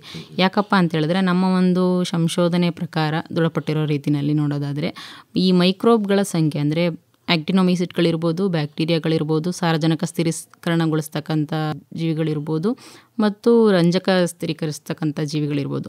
ಈ ನಮಗೆ ಉಪಯೋಗ ಆಗ್ತಕ್ಕಂಥ ಸೂಕ್ಷ್ಮಾಣು ಜೀವಿಗಳ ಸಂಖ್ಯೆ ಏನಿರುತ್ತೆ ಅದು 7ನೇ ದಿನದಿಂದ 12 ದಿನಗಳವರೆಗೆ ಹೆಚ್ಚಿನ ಪ್ರಮಾಣದಲ್ಲಿರುತ್ತೆ. 12 ದಿನಗಳ ನಂತರದಲ್ಲಿ ಅವುಗಳ ಸಂಖ್ಯೆ ಕಡಿಮೆ ಆಗ್ತಾ ಬರುತ್ತೆ. ಹಾಗಾಗಿ ನೀವು ಈ ಒಂದು ಜೀವಾಮೃತವನ್ನು ತಯಾರು ಮಾಡಿಕೊಂಡಂಥ ಸಂದರ್ಭದಲ್ಲಿ 7ನೇ ದಿನದಿಂದನೇ ಅದನ್ನು ಉಪಯೋಗಿಸ್ಲಿಕ್ಕೆ ಶುರು ಮಾಡಿ ಅಂತ ಹೇಳ್ತೀವಿ. ನಮ್ಮ ಈ ಸಾವಯವ ಪದ್ಧತಿನಲ್ಲಿ ಬೆಳೀತಕ್ಕಂಥ ರೈತರು ಈ ಜೀವಾಮೃತ ಮಿಶ್ರಣವನ್ನು ಪ್ರತಿ 20 ದಿನಗಳಿಗೆ ಒಂದು ಸರಿ ಅದನ್ನು ಡ್ರಿಪ್ ಮೂಲಕ ತಮ್ಮ ಒಂದು ಜಮೀನಿಗೆ ಹಾಯಿಸಬೇಕಾಗುತ್ತೆ. ಈಗ ಹನಿ ನೀರಾವರಿ ಮೂಲಕ ಕೊಡೋದು ಒಳ್ಳೆಯದು ಅಥವಾ ಸಾಮಾನ್ಯವಾಗಿ ರೈತರುಗಳು ಮಣ್ಣಿಗೆ ನೇರವಾಗಿ ಒಂದು ಬಕೆಟಲ್ಲಿ ಇಟ್ಕೊಂಡು ಉಯ್ಕೊಂಬತ್ತಾರೆ? ಸರಿ, ಎರಡೂ ವಿಧಾನದಲ್ಲಿ ಬಳಸ್ಬೋದು. ಆದರೆ ಇತ್ತೀಚಿನ ದಿನಗಳಲ್ಲಿ ನಮ್ಮ ಅರಿಶಿಣ ಬೆಳೆಗಳಂತ ರೈತರು ಸಾಮಾನ್ಯವಾಗಿ ಎಲ್ಲರೂ ಡ್ರಿಪ್ಪಲ್ಲೇ ಅದನ್ನು ಬೆಳೀತಾ ಇರೋದ್ರಿಂದ ಹೆಚ್ಚಿನ ಪ್ರಮಾಣದಲ್ಲಿ ಅವರಿಗೆ ಡ್ರಿಪ್ ಮೂಲಕ ಹಾಯಿಸೋದು ಸುಲಭ ಆಗುತ್ತೆ. ಹಾಗಾಗಿ ಅವರು ಡ್ರಿಪ್ ಮೂಲಕ ಡ್ರೆಂಚಿಂಗ್ ಮಾಡ್ಬೋದು. ಯಾರು ಕಡಿಮೆ ಪ್ರಮಾಣದಲ್ಲಿ ಮಾಡ್ತಾರೋ ಅವರು ಏನು ಬೆಡ್ ರೂಪದಲ್ಲಿ ಅರಿಶಿಣವನ್ನು ಬೆಳೀತಾ ಇರ್ತಾರೆ ಅಂಥವರು ಡೈರೆಕ್ಟಾಗಿ ಅದನ್ನು ತಯಾರಿಸ್ಕೊಂಡು ಬೆಡ್ಡಿಗೇನೆ ಹಾಕ್ಬೋದು. ಹೇಳಿ ಸರ್, ಅದೇನು ಫಿಶ್ ಅಮೈನೋ ಆ್ಯಸಿಡ್ ಅಂದರೆ? ಮಾರ್ಕೆಟಲ್ಲಿ ನಮಗೆ ಫಿಶ್ ಎಲ್ಲ ತೆಗೆದ್ಮೇಲೆ ಕ್ಲೀನ್ ಮಾಡಿರ್ತಾರೆ. ಆ ಕ್ಲೀನ್ ಮಾಡಿದ್ದು ವೇಸ್ಟ್ ಇರುತ್ತೆ, ಅದನ್ನು ನಾನು 5 kg ತೊಗೊಳ್ತೀನಿ. ಅವ್ರ ಹತ್ರ ಫ್ರೀ ಆಫ್ ಕಾಸ್ಟಲ್ಲಿ ಕೊಡ್ತಾರೆ. ಹೌದಾ? ಅದಕ್ಕೆ ಸಾವಯವ ಬೆಲ್ಲ 5 kg ಮಿಕ್ಸ್ ಮಾಡಿ ಒಂದು ಕಂಟೈನರಲ್ಲಿ ಲೂಸಾಗಿ ಇಟ್ಟಿರ್ತೀನಿ. ಕ್ಯಾಪ್ನ ಕ್ಲೋಸ್ ಆಗಿಡಲ್ಲ, ಸ್ವಲ್ಪ ಏರ್ ಆಡಬೇಕದು, ಹಾಗೆ ಇಟ್ಟಿರ್ತೀನಿ. ಅದು 30 ಡೇಸಲ್ಲಿ ಎಲ್ಲ ಒಳ್ಳೆ ಗೊಬ್ಬರ ಆಗಿ ರೆಡಿ ಆಗುತ್ತೆ ನಮಗೆ, ಲಿಕ್ವಿಡ್ ಗೊಬ್ಬರ ಆಗಿ. ಅದನ್ನು ನಾವು 5 ಲೀಟ್ರನ್ನ 200 ಲೀಟ್ರಿಗೆ ಬೆರೆಸ್ಬಿಟ್ಟು ಹೇಗೆ ಜೀವಾಮೃತನ ಕಳಿಸ್ತೀವಿ ವೆಂಚೂರಲ್ಲಿ ಅದೇ ರೀತಿನೇ ಕಳಿಸ್ತೀವಿ ಭೂಮಿಗೆ. ಅಂದರೆ 15 ದಿವಸಕ್ಕೆ ಒಂದ್ಸರಿ ಕೊಡೋದಾ ಇದನ್ನ ಅಥವಾ ಹೇಗೆ? ಈಗ ನನ್ನ ಪ್ರಾಕ್ಟೀಸ್ ಹೇಗಿದೆ ಅಂದರೆ ಸರ್, ನಿಮ್ಗೆ ಹೇಳಿದೆ ಆಗಲೇ, ಲ್ಯಾಕ್ಟಿಕ್ ಆ್ಯಸಿಡ್ ಬ್ಯಾಟ್ರಿಯಾ, ಫಿಶ್ ಅಮೈನೋ ಮತ್ತು ಜೀವಾಮೃತ, ಇದು 3 ಭಾಳ ಮೇಯ್ನಾಗಿ ಉಪಯೋಗಿಸ್ತೀನಿ ನಾನು. ಈ ವಾರ ಜೀವಾಮೃತ ಕೊಟ್ಟರೆ ನೆಕ್ಸ್ಟ್ ವಾರ ಫಿಶ್ ಅಮೈನೋ ಕೊಡ್ತೀನಿ, ಅದನ್ನು ನೆಕ್ಸ್ಟ್ ವಾರ ಲ್ಯಾಬ್ ಕೊಡ್ತೀನಿ. ಅಲ್ಲ, ಇದೇನೋ 30 ದಿವಸ ಬೇಕು ಅಂದ್ರಲ್ಲ ಫಿಶ್ ಅಮೈನೋ ಆ್ಯಸಿಡ್? ರೆಡಿ ಮಾಡಿ ಇಟ್ಕೊಂಡ್ಬಿಡ್ತೀವಿ ಸರ್, 6 ಮಂತ್ ತನಕ ಯೂಸ್ ಮಾಡ್ಬೋದು ನೀವು. ಹೌದಾ? ಅಂದರೆ ನಿಮ್ಮಲ್ಲಿ ಯಾವಾಗಲೂ ರೆಡಿ ಇರುತ್ತೆ ಸರ್. 2 ಬಾಟ್ಲಿದೆ, ಒಂದಾದ್ಮೇಲೆ ಒಂದು ರೆಡಿ ಇರುತ್ತೆ. ಅಂದರೆ ಗಾಜಿನ ಬಾಟ್ಲಿಗಳನ್ನು ಶೇಖರಣೆ ಮಾಡಿ ಇಟ್ಕೋತೀರಾ? ಹೌದು. ಮತ್ತು ಇನ್ನೊಂದು ಹೇಳಿದ್ರಲ್ಲ, ಏನದು? Lactic acid battery. ಅದನ್ನ ಯಾಕೆ ತಯಾರು ಮಾಡ್ಕೊತೀರಿ? ಇದು ಅಕ್ಕಿ ತೊಳೆದ ನೀರು ಇರುತ್ತೆ ಅಲ್ಲ, ಮೊದಲು ಒಂದು ಅರ್ಧ kg ಅಕ್ಕಿ ತೊಗೊಂಡ್ರೆ ನಾವು ಅದಕ್ಕೆ ಒಂದು 200 ಗ್ರಾಮಷ್ಟು ನೀರು ಹಾಕ್ಕೊಂಡು ಚೆನ್ನಾಗಿ ತೊಳೆಯೋದು ಸರ್. ಫಸ್ಟ್ ತೊಳೆದ ನೀರನ್ನು ಒಂದು ಗಾಜಿನ ಬಾಟಲ್ ಶೇಖರಣೆ ಮಾಡ್ಕೊಳ್ಳೋದು. ಅದರ ಮೇಲ್ಗಡೆಗೆ ಒಂದು ವೈಟ್ ಪೇಪರ್ ಇಟ್ಟು ರಬ್ಬರ್ ಬ್ಯಾಂಡ್ ಹಾಕ್ಬಿಟ್ಟು ಡಾರ್ಕ್ನೆಸ್ ಇರೋ ಕಡೆ ಎತ್ತಿಟ್ಕೊಳ್ಳೋದು ಸರ್. ಸಮ್ಮರಲ್ಲಾದರೆ 2 ಡೇಸ್ಗೆ ಅದು ಒಳ್ಳೆ ಸ್ವೀಟ್ ಸ್ಮೆಲ್ ಬರುತ್ತೆ. ವಿಂಟರಲ್ಲಿ ಮತ್ತು ಇದರಲ್ಲಾದರೆ 3 to 4 ಡೇಸ್ ಅದನ್ನು ನೋಡ್ತಾ ಇರ್ಬೇಕು ನಾವು. ಆ ಸ್ವೀಟ್ ಸ್ಮೆಲ್ ಬಂದಾಗ ಅಷ್ಟೇ ಪ್ರಮಾಣಕ್ಕೆ 1 ಲೀಟ್ರ್ ಇದ್ದರೆ ನಾವು 3 ಲೀಟ್ರು ನಾಟಿ ಹಸುವಿನ ಹಾಲನ್ನು ಮಿಕ್ಸ್ ಮಾಡಿ ಇಟ್ಕೋಬೇಕು. ಅದು ಮತ್ತೆ 5 ಡೇಸಲ್ಲಿ ಮೇಲ್ಗಡೆ ಒಂದು ಕೇಕ್ ಬರುತ್ತೆ. ಆ ಕೇಕಿನ ಅಂಶ ಅಂದರೆ ಹಾಲಲ್ಲಿರುವ ಒಂದು ಗಟ್ಟಿ ಅಂಶ ಎಲ್ಲ ಮೇಲೆ ತೇಲುತ್ತೆ. ಲ್ಯಾಕ್ಟಿಕ್ ಬ್ಯಾಕ್ಟೀರಿಯಾಗಳು ಏನು ಡೆವಲಪ್ ಆಗಿರುತ್ತೆ ಅದು ಕೆಳಗಡೆ ಇರುತ್ತೆ. ಆ ಮೇಲ್ಗಡೆ ಹೆಪ್ಪನ್ನು ತೆಗೆದುಬಿಟ್ಟು ಇದನ್ನು ಶೇಖರಣೆ ಮಾಡಿ ಇಟ್ಕೊಳ್ಳೋದು ನೀರನ್ನ. ಅದನ್ನು ನಾವು 10 ಲೀಟ್ರಿಗೆ 100 ml ಥರ ಮಿಕ್ಸ್ ಮಾಡಿಕೊಂಡು ಬಳಸೋದು. ಇದರಿಂದ ಬೇರಿನ ಪ್ರಚೋದನೆಗಳು ಚೆನ್ನಾಗಾಗುತ್ತೆ ಮತ್ತು ಲ್ಯಾಬ್ಗೆ ನಮ್ಮಲ್ಲಿರೋ ಕಲ್ಲುಗಳನ್ನು ನಿಧಾನಕ್ಕೆ ಕರಗಿಸುವಂಥ ಶಕ್ತಿ ಇದೆ. ಏನು ಕಲ್ಲು? ನಮ್ಮ ಭೂಮಿಯಲ್ಲಿರೋ ಕಲ್ಲುಗಳನ್ನು. ಹೌದಾ? ಅಷ್ಟು ಶಕ್ತಿ ಇದೆ ಅದಕ್ಕೆ. ಅರಿಶಿನ ಕರಗಿಸ್ಬಿಡಲ್ವೇ? ಇಲ್ಲ, ಅದು ಅದರದ್ದೇ ಕೆಲಸ ಮಾಡುತ್ತದು. ಹೇಳಿ ಮೇಡಮ್, ಮುಂದುವರಿಸಿ ನಿಮ್ಮ ವಿಚಾರ. ಸೊ ಈ ರೀತಿ ಜೀವಾಮೃತವನ್ನು ಅವರು ಬಳಕೆ ಮಾಡ್ಕೋಬಹುದು. ಅದಲ್ಲದೆ ನಾವು ಪಂಚಗವ್ಯ ಅಂತ ದ್ರವ ರೂಪದ ಸಾವಯವ ಗೊಬ್ಬರ ಅಂತ ಹೇಳ್ತೀವಿ. ಇದರಲ್ಲಿ ನಾವೇನ್ ಮಾಡ್ತೀವಿ, ಯಾಕಪ್ಪ ಇದನ್ನ ಪಂಚಗವ್ಯ ಅಂತ ಹೇಳ್ತೀವಿ ಅಂದ್ರೆ, ಇಲ್ಲಿ ಏನು ನಾವು ಹಸುವಿನ ಉತ್ಪನ್ನಗಳು ಏನಿದೆಯಲ್ಲ, ಸಗಣಿ, ಗಂಜಲ, ಹಾಲು, ತುಪ್ಪ, ಮೊಸರು ಇಷ್ಟನ್ನು ಕೂಡ ನಾವಿಲ್ಲಿ ಬಳಕೆ ಮಾಡ್ಕೋತೀವಿ. ಇದನ್ನ ತಯಾರಿಸ್ಕೊಳ್ಳೋಕೆ ನಮಗೆ ಒಂದು 20 ದಿನದಷ್ಟು ಕಾಲಾವಕಾಶ ಬೇಕಾಗುತ್ತೆ. ಮೊದಲನೇದಾಗಿ ನಾವು ಪಂಚಗವ್ಯವನ್ನು ತಯಾರು ಮಾಡ್ಕೋಬೇಕು ಅಂದ್ರೆ ಇದರಲ್ಲಿ ಸ್ವಲ್ಪ ಹಂತ ಹಂತವಾಗಿ ನಾವು ಒಂದು ಪ್ರಕ್ರಿಯೆಯನ್ನು ಮಾಡಬೇಕಾಗುತ್ತೆ. ಮೊದಲನೇ ದಿನ ನಾವು ಒಂದು 7 kg ಸಗಣಿಯನ್ನು 2 kg ತುಪ್ಪದಲ್ಲಿ ಮಿಕ್ಸ್ ಮಾಡಿ ಇಟ್ಬಿಡಬೇಕು. ನಂತರ 2 ದಿನಗಳ ಕಾಲ ಅದನ್ನು ಹಾಗೆ ಬಿಡಬೇಕು. ಆ ನಂತರ ಆ ಒಂದು ಮಿಶ್ರಣಕ್ಕೆ ನಾವು ಹಸುವಿನ ಗಂಜಲ 10 ಲೀಟ್ರು, ನೀರು 10 ಲೀಟ್ರು ಇದನ್ನು ಮಿಶ್ರಣ ಮಾಡಿ ಮತ್ತೆ 13 ದಿನ ಇಡಬೇಕಾಗುತ್ತೆ. ಅಂದರೆ ಒಟ್ಟು 15 ದಿನಗಳ ಕಾಲಾವಕಾಶ ಇಲ್ಲಿ ಆಯಿತು. ಈ ರೀತಿ 15 ದಿನಗಳ ಕಾಲ ಮಾಗಿದಂತಹ ಈ ಒಂದು ಮಿಶ್ರಣಕ್ಕೆ ನಾವು 2 ಲೀಟ್ರು ಎಳ್ನೀರು, 3 ಲೀಟ್ರು ಹಸುವಿನ ಹಾಲು ಮತ್ತು 2 kg ಬೆಲ್ಲ, ಎಳ್ನೀರು ಇಲ್ಲದೇ ಇರತಂಥ ಸಂದರ್ಭದಲ್ಲಿ ನಾವು ಕಬ್ಬಿನ ಹಾಲನ್ನು ಕೂಡ ಬಳಕೆ ಮಾಡ್ಕೋಬೋದು. ಜೊತೆಗೆ ಒಂದು 10 ಅಥವಾ 12 ಮಾಗಿದಂತಹ ಬಾಳೆಹಣ್ಣು ಇವನ್ನು ಮಿಶ್ರಣ ಮಾಡಿ ನಾವು ಇಡಬೇಕು. ಒಟ್ಟು ಮೊದಲ 15 ದಿನಗಳು. ಆನಂತರ ಈ ಒಂದು ಮಿಶ್ರಣಕ್ಕೆ ಸೇರಿಸಿದಂತಹ ಎಳ್ನೀರು, ಬಾಳೆಹಣ್ಣು, ಹಾಲು, ಮೊಸರು ಇವುಗಳನ್ನ ಸೇರಿಸಿದ ನಂತರ ನಾವು ಒಟ್ಟಾರೆ ಇನ್ನು 5 ದಿನ ಬಿಡಬೇಕಾಗುತ್ತೆ. ಅಂದರೆ 20 ದಿನಗಳಾಯಿತು. ಸೊ 21 ದಿನಕ್ಕೆ ಈ ಒಂದು ಪಂಚಗವ್ಯ ಮಿಶ್ರಣ ಸಿದ್ಧ ಆಗಿರುತ್ತೆ. ಈ ಪಂಚಗವ್ಯ ಮಿಶ್ರಣ ಸ್ವಲ್ಪ ತಿಕ್ಕಾಗಿ ಇರೋದ್ರಿಂದ ನಾವೇನು ಮಾಡಬೇಕಾಗುತ್ತೆ, ಇದನ್ನು ಫಿಲ್ಟ್ರ್ ಮಾಡಿಕೊಂಡು ಡ್ರಿಪ್ ಮುಖಾಂತರ ಕೊಡ್ಬೋದು ಅಥವಾ ಸಿಂಪರಣೆ ಮುಖಾಂತರ ಕೊಡ್ಬೋದು. ಫಿಲ್ಟರ್ ಮಾಡೋದು ಹೇಗೆ? ಅದನ್ನು ಸೋದಿಸ್ಕೊಳ್ಳೋದು. ಒಂದು ಬಟ್ಟೆ ಆ ಒಂದು ಏನು ನಾವು ಮಿಶ್ರಣ ಮಾಡ್ಕೊಳ್ತೀವಲ್ಲ ಆ ಒಂದು ಡ್ರಮ್ ಅಥವಾ ಒಂದು ಪಾತ್ರೆಯ ಬಾಯಿಗೆ ಒಂದು ತೆಳುವಾದಂತಹ ಬಟ್ಟೆಯನ್ನು ಇದು ಮಾಡಿಕೊಂಡು ಅದನ್ನು ನಾವು ಸೋಸ್ಕೋಬೋದು. ಈ ರೀತಿ ಸೋಸಿದಂತಹ ಲಿಕ್ವಿಡನ್ನು 100 ಲೀಟ್ರ್ ನೀರಿಗೆ ಒಂದು 3 ಲೀಟ್ರ್ ಪಂಚಗವ್ಯವನ್ನು ಸೇರಿಸ್ಕೊಂಡು ನಾವು ಅದನ್ನು ಬಳಕೆ ಮಾಡ್ಕೋಬೋದು. ತಾವು ತಯಾರು ಮಾಡ್ತೀರಾ ಸಂಪತ್ ಕುಮಾರ್ ಅವರೇ? ಮಾಡ್ತೀವಿ. ನೀವು ಹೇಗೆ ಮಾಡ್ತೀವಿ? ನಾವು ಸ್ವಲ್ಪ ಡಿಫ್ರೆನ್ಸ್ ಇದೆ ನಾನು ಮಾಡೋದು. ಮೊದಲನೇ ದಿನ ತುಪ್ಪ ಮತ್ತು ಸಗಣಿನ ಮಿಕ್ಸ್ ಮಾಡಿ ಇಟ್ಕೊಳ್ತೀನಿ. ಚೆನ್ನಾಗಿ ಹಿಚ್ಕೆ ಅದನ್ನು ಪಕ್ಕ ಮಿಕ್ಸ್ ಆಗಬೇಕು. ಅಷ್ಟು ಮಿಕ್ಸ್ ಆದಮೇಲೆ ಅದನ್ನು 2 ದಿನ ಇಡ್ತೀನಿ. ಆ ನಂತರ ಅದಕ್ಕೆ ಮೊಸರು ಹಾಕ್ಕೊಳ್ತೀನಿ. ಆ ನಂತರ ಅದಕ್ಕೆ ಹಾಲು ಹಾಕ್ಕೊಳ್ತೀನಿ. ಒಂದೊಂದು ದಿನ ಗ್ಯಾಪ್ ಇರುತ್ತೆ ಎಲ್ಲದಕ್ಕೂ. ಆ ನಂತರ ಗಂಜಲ ಹಾಕ್ಕೊಳ್ತೀನಿ. ಆ ನಂತರ ಎಳ್ನೀರು, ಆಮೇಲೆ ಬಾಳೆಹಣ್ಣು ಹಾಕ್ಕೊಳ್ತೀನಿ. ಆಮೇಲೆ ಬೆಲ್ಲ ಹಾಕ್ತೀನಿ. ಇದು ಸ್ವಲ್ಪ ನಂದು ರಿವರ್ಸ್ ಆಗಿದೆ ನಾನು ಮಾಡ್ತಾ ಇರೋದು. ಆಯಿತು. ಅಂದರೆ ಒಂದೊಂದು ದಿವಸ ಆದಮೇಲೆ ಹಾಕ್ತೀನಿ. ಈ ಥರ ಒಂದು 15ರಿಂದ 20 ದಿನ ಟೈಮ್ ತೊಗೊಳುತ್ತೆ. 20 ದಿನ ಟೈಮ್ ತೊಗೊಂಡ್ಮೇಲೆ ಒಂದು 10 ದಿನ ಹಾಗೆ ಇಡ್ತೀವಿ ಅದನ್ನು. ಸೊ ಆವಾಗ ಅದು ಕಂಪ್ಲೀಟಾಗಿ ಪ್ರಿಪೇರ್ ಆಗಿರುತ್ತೆ. ಓಕೆ. ಅದನ್ನು ಯಾವ ರೀತಿ ಬಳಕೆ ಮಾಡೋದು? ನಾವು ಇದನ್ನು ಏನು ಮಾಡ್ತೀನಿ, ಇನ್ನೊಂದು ಪಾತ್ರೆಗೆ ಇದನ್ನು ಫಿಲ್ಟ್ರ್ ಮಾಡಿಕೊಂಡು ಅದನ್ನು ನಾನು 1 ಲೀಟ್ರ್ ಪಂಚಗವ್ಯಕ್ಕೆ 200 ಲೀಟ್ರ್ ನೀರು ತಗೊಳ್ತೀನಿ. ಇದನ್ನು ಸ್ಪ್ರೇ ಮಾಡೋದಕ್ಕೆ ಸಿಂಪರಣೆಗೆ. ಭೂಮಿಗೆ ಕೊಡೋದಾದರೆ 100 ಲೀಟ್ರಿಗೆ 3 ಲೀಟ್ರ್ ಪಂಚಗವ್ಯನ ಸೇರಿಸ್ಕೊಳ್ತೀನಿ. ಅದಕ್ಕೆ ಆ ಥರ ವ್ಯತ್ಯಾಸ? ಇದು ಎಲೆಗಳಿಗೆ ಅಬ್ಸಾರ್ಪ್ಷನ್ ಕೆಪಾಸಿಟಿ ಕಮ್ಮಿ ಇರುತ್ತೆ. ಸೊ ಭೂಮಿನಲ್ಲಿ ಜೀವಾಣುಗಳು ಜಾಸ್ತಿ ಇರೋದ್ರಿಂದ ಅದನ್ನು ಬೇಗ ಸಕ್ ಮಾಡ್ಕೊಳ್ಳುತ್ತೆ. ಈ ಒಂದು ಇದರಲ್ಲಿ ಅದನ್ನು ವೇರಿ ಮಾಡ್ಕೊಳ್ತೀವಿ. ಅಂದರೆ ನಿಮ್ಮ ಪ್ರಕಾರ ಪಂಚಗವ್ಯನ ಭೂಮಿಗೆ ಕೊಡೋದು ಒಳ್ಳೆಯದು, ಸಿಂಪರಣೆ ಎರಡೂ ಒಳ್ಳೆಯದು ಸರ್. ಅಂದರೆ ಎರಡನ್ನೂ ಮಾಡಬೇಕು. ಎರಡೂ ಒಳ್ಳೆಯದು. ಹೇಗೆ ನಾವು ತುಪ್ಪನ ಬಾಯಲ್ಲಿ ತೊಗೊಳ್ತೀವಿ, ಎಣ್ಣೆನ ತಲೆಗೆ ಹಚ್ಕೊಳ್ತೀವಿ, ಮಸಾಜ್ ಮಾಡ್ಕೊಳ್ತೀವಿ ಎಣ್ಣೆನ ಮೈಗೆ, ಹಾಗೆ ಇದು 2 ರೀತಿಯಲ್ಲಿ ಕೆಲಸ ಮಾಡುತ್ತೆ. ಆದರೆ ತುಪ್ಪನಲ್ಲಿ ಮಸಾಜ್ ಮಾಡಲ್ವಲ್ಲ? ಮಾಡ್ತೀವಿ ಸರ್. ತುಪ್ಪ ಯಥೇಚ್ಛವಾಗಿದ್ದರೆ ಅದು ತುಂಬ ಶ್ರೇಷ್ಠವಾದದ್ದು. ಹೌದೇ? ಓಕೆ, ಹೊಸ ವಿಚಾರ. ಆಯಿತು, ಒಳ್ಳೆಯದೇ ಬಿಡಿ. ಅಂದರೆ ಈಗ ಭೂಮಿಗೂ ಹಾಕ್ತೀರಿ, ಸ್ಪ್ರೇನೂ ಮಾಡ್ತೀರಿ. ಓಕೆ. ಭೂಮಿಗೆ ಹಾಕೋದಾದರೆ ಯಾವ ವಿಧಾನದಲ್ಲಿ ಹಾಕ್ತೀರಿ? ವೆಂಚೂರಲ್ಲೇ ಕಳಿಸ್ಕೊಡ್ತೀವಿ. ವೆಂಚೂರಿಲ್ಲ. ಈಗಾಗಲೇ 3 ಅದಲ್ಲ ನಿಮ್ಮ ಹತ್ರ ಕಳ್ಸೋಕ್ಕೆ. ಇದನ್ನು ಯಾವ ವಾರ ಕಳಿಸ್ತೀರಿ? ಅದನ್ನು ಏನು ಮಾಡ್ತೀವಿ ಅಂದರೆ ಸರ್, ಇನ್ ಬಿಟ್ವೀನ್ ನೋಡ್ಕೊಳ್ತೀವಿ. ಹೌದಾ? ನಮ್ಮ ಹತ್ರ ರೆಡಿ ಇತ್ತು. ಈ ಜೀವಾಮೃತ 2 ದಿನ ಮುಂದೆ ಹೋಗ್ತಾ ಇದೆ ಅಂದುವಾಗ ಪ್ರಿಪ್ರೇಷನು ಇದ್ರ ಮಧ್ಯದಲ್ಲಿ ಕಳಿಸ್ಕೊಳ್ತೀವಿ. ಭಾಳ ಸುಖವಾಗಿ ಬೆಳೀತವೆ ಅನ್ಸುತ್ತೆ ನಿಮ್ಮ ಅರಿಶಿನ. ಅದ್ಭುತವಾಗಿ ಬೆಳೆಯುತ್ತೆ ಅಲ್ವೇ? ಏನು ಟೆನ್ಷನ್ ಇಲ್ಲ. ಅವಕ್ಕೆ ಏನು ಟ್ರೀಟ್ಮೆಂಟ್ ನೋಡಿ ಅಲ್ವೇ? ಹಾಲು, ಮೊಸರು, ಬೆಣ್ಣೆ, ತುಪ್ಪ, ಬಾಳೆಹಣ್ಣಿನ ರಸಾಯನ ಮನುಷ್ಯರಿಗಿಂತ ಚೆನ್ನಾಗಿ ಹೌದು ಸರ್ ಬೆಳೆಗೆ ಕೊಡ್ತಾ ಇದ್ದೀರಿ. ಹೇಳಿ ಮೇಡಮ್, ಇನ್ಯಾವ ದ್ರವ ರೂಪದ ಗೊಬ್ಬರವನ್ನು ಬಳಸ್ಬೋದು? ಸೊ ಈ ಜೀವಾಮೃತ, ಬೀಜಾಮೃತ, ಪಂಚಗವ್ಯ ಇವುಗಳ ಜೊತೆಗೆ ನಾವು ಎರೆಜಲ ಅಂತ ಮುಖ್ಯವಾಗಿ ಹೇಳ್ತೀವಿ. ಎರೆಜಲ ಅಂದರೆ ಸಾಮಾನ್ಯ ಅರ್ಥದಲ್ಲಿ ಏನಿಲ್ಲ, ಎರೆಹುಳುವಿನ ಒಂದು ತೊಳೆದಂಥ ಸ್ನಾನ ಮಾಡಿಸಿದಂಥ ನೀರು ಏನಿರುತ್ತಲ್ಲ ಅದನ್ನು ನಾವು ಎರೆಜಲ ಅಂತ ಕರಿತೀವಿ. ಹೌದು. ಅದು ಯಾಕಂತಂದರೆ ಅದರ ತಿಂದಂಥ ಒಂದು ಸಾವಯವ ತ್ಯಾಜ್ಯದಿಂದ ಹೊರಬರತಕ್ಕಂಥ ಹಿಕ್ಕೆಗಳು ಎರೆಗೊಬ್ಬರವಾಗಿ ನಮಗೆ ಎಷ್ಟು ಬಹಳ ಪ್ರಮುಖವಾದಂತಹ ಅಂಶಗಳನ್ನ ಹೊಂದಿರುತ್ತೋ ಅದೇ ರೀತಿ ಎರೆಜಲ ಅಂದರೆ ಅದರ ಮೈ ಮೇಲೆ ಇರ್ತಕ್ಕಂಥ ಸ್ರವಿಕೆ ಏನಿರುತ್ತಲ್ಲ ಅದರಲ್ಲೂ ಕೂಡ ಸಾಕಷ್ಟು ನಮಗೆ ಬೆಳೆಗಳಿಗೆ ಉಪಯೋಗ ಆಗ್ತಕ್ಕಂಥ ಹಾರ್ಮೋನ್ಗಳು, ಪ್ರಚೋದಕಗಳು ಮತ್ತು ನ್ಯೂಟ್ರಿಯೆಂಟ್ಸ್ಗಳು ಇರುತ್ತೆ. ಈ ಎರೆಜಲವನ್ನು ಯಾವ ರೀತಿ ನಾವು ತಯಾರು ಮಾಡ್ಕೊಳ್ತಕ್ಕಂಥದ್ದು ಅಂದರೆ, ನಿಮ್ಮಲ್ಲಿ ನೀವು ಎರೆಗೊಬ್ಬರ ಮಾಡ್ತಾ ಇದ್ದೀರಾ, ಆಲ್ರೆಡಿ ನಿಮ್ಮ ಹತ್ರ ಎರೆಹುಳುಗಳ ಸಂಖ್ಯೆ ಸಾಕಷ್ಟು ಇದೆ ಅಂದರೆ ನೀವು ನೇರವಾಗಿ ಎರೆಹುಳುಗಳನ್ನು ಒಂದು ನೀರಿನಲ್ಲಿ ತೊಳೆದು ಆ ನೀರನ್ನು ನೀವು ಸಿಂಪರಣಾ ದ್ರಾವಣವಾಗಿ ಬಳಕೆ ಮಾಡ್ಕೋಬೋದು. ಇನ್ನೊಂದು ಸರಳವಾದಂಥ ವಿಧಾನ ಅಂತ ಹೇಳಿದ್ರೆ, ನಾವು ಏನು ಒಂದು ಡ್ರಮ್ ಅಂತ ಹೇಳ್ತೀವಿ, ನಮಗೆ ಏನು ಇವಾಗಲೇ ಸಿಮೆಂಟ್ ಡ್ರಮ್ಗಳು ಲಭ್ಯ ಇದೆಯಲ್ಲ, ಆ ರೀತಿ ಡ್ರಮ್ನಲ್ಲಿ ಸ್ವಲ್ಪ ಮಾಡಿಫಿಕೇಷನ್ ಮಾಡ್ಕೋಬೇಕಾಗುತ್ತೆ. ಅಂದರೆ ಒಂದು 200 ಲೀಟರ್ ಕೆಪಾಸಿಟಿ ಅಂತಹ ಆಕಾರದಂತಹ ಒಂದು ಡ್ರಮ್ಮನ್ನು ನಾವು ತಗೊಂಡ್ರೆ ಅದರಲ್ಲಿ ಒಂದು ಡ್ರಮ್ಗೆ ತಳಭಾಗದ ಪದರದಲ್ಲಿ ಒಂದು ರಂಧ್ರ ಇರ್ತಕ್ಕಂಥ ಪಾತ್ರೆಯನ್ನು ಉಲ್ಟಾ ಮಾಡಿ ಇಡಬೇಕು. ಅದರ ಮೇಲೆ ನಾವು ಮರಳು ಮತ್ತು ಇಟ್ಟಿಗೆ ಚೂರುಗಳು ಇವುಗಳನ್ನು ಒಂದು ಪದರವಾಗಿ ತುಂಬಬೇಕು. ಅದರ ಮೇಲ್ಗಡೆ ಇನ್ನೊಂದು ಪದರದಲ್ಲಿ ನಾವು ಎರೆಹುಳು ಗೊಬ್ಬರವನ್ನು ತುಂಬ್ತೀವಿ. ಅದರ ಮೇಲೆ ಒಂದು ಸಾವಯವ ತ್ಯಾಜ್ಯ, ಕಳ್ತಿರ್ತಕ್ಕಂಥ ಒಂದು ಸಾವಯವ ತ್ಯಾಜ್ಯವನ್ನು ತುಂಬ್ತೀವಿ. ಅದರ ಮೇಲೆ ಸಗಣಿಯನ್ನು ಹಾಕ್ತೀವಿ. ಸೊ ಅದರ ಮೇಲೆ ನಾವು ನೀರನ್ನು ಹಾಕ್ತಾ ಬರ್ತೀವಿ. ಸೊ ಈ ಒಂದು ಸಾವಯವ ಗೊಬ್ಬರವನ್ನು ಏನು ತುಂಬ್ತೀವಲ್ಲ, ಅಲ್ಲಿ ನಾವು ಒಂದು 20 kg ವೇಸ್ಟನ್ನು ತುಂಬ್ತಾ ಇದ್ದೀವಿ ಅಂತ ಹೇಳಿದ್ರೆ ಅದಕ್ಕೆ 1 kg ನಾವು ಎರೆಹುಳವನ್ನು ಬಿಡ್ತೀವಿ.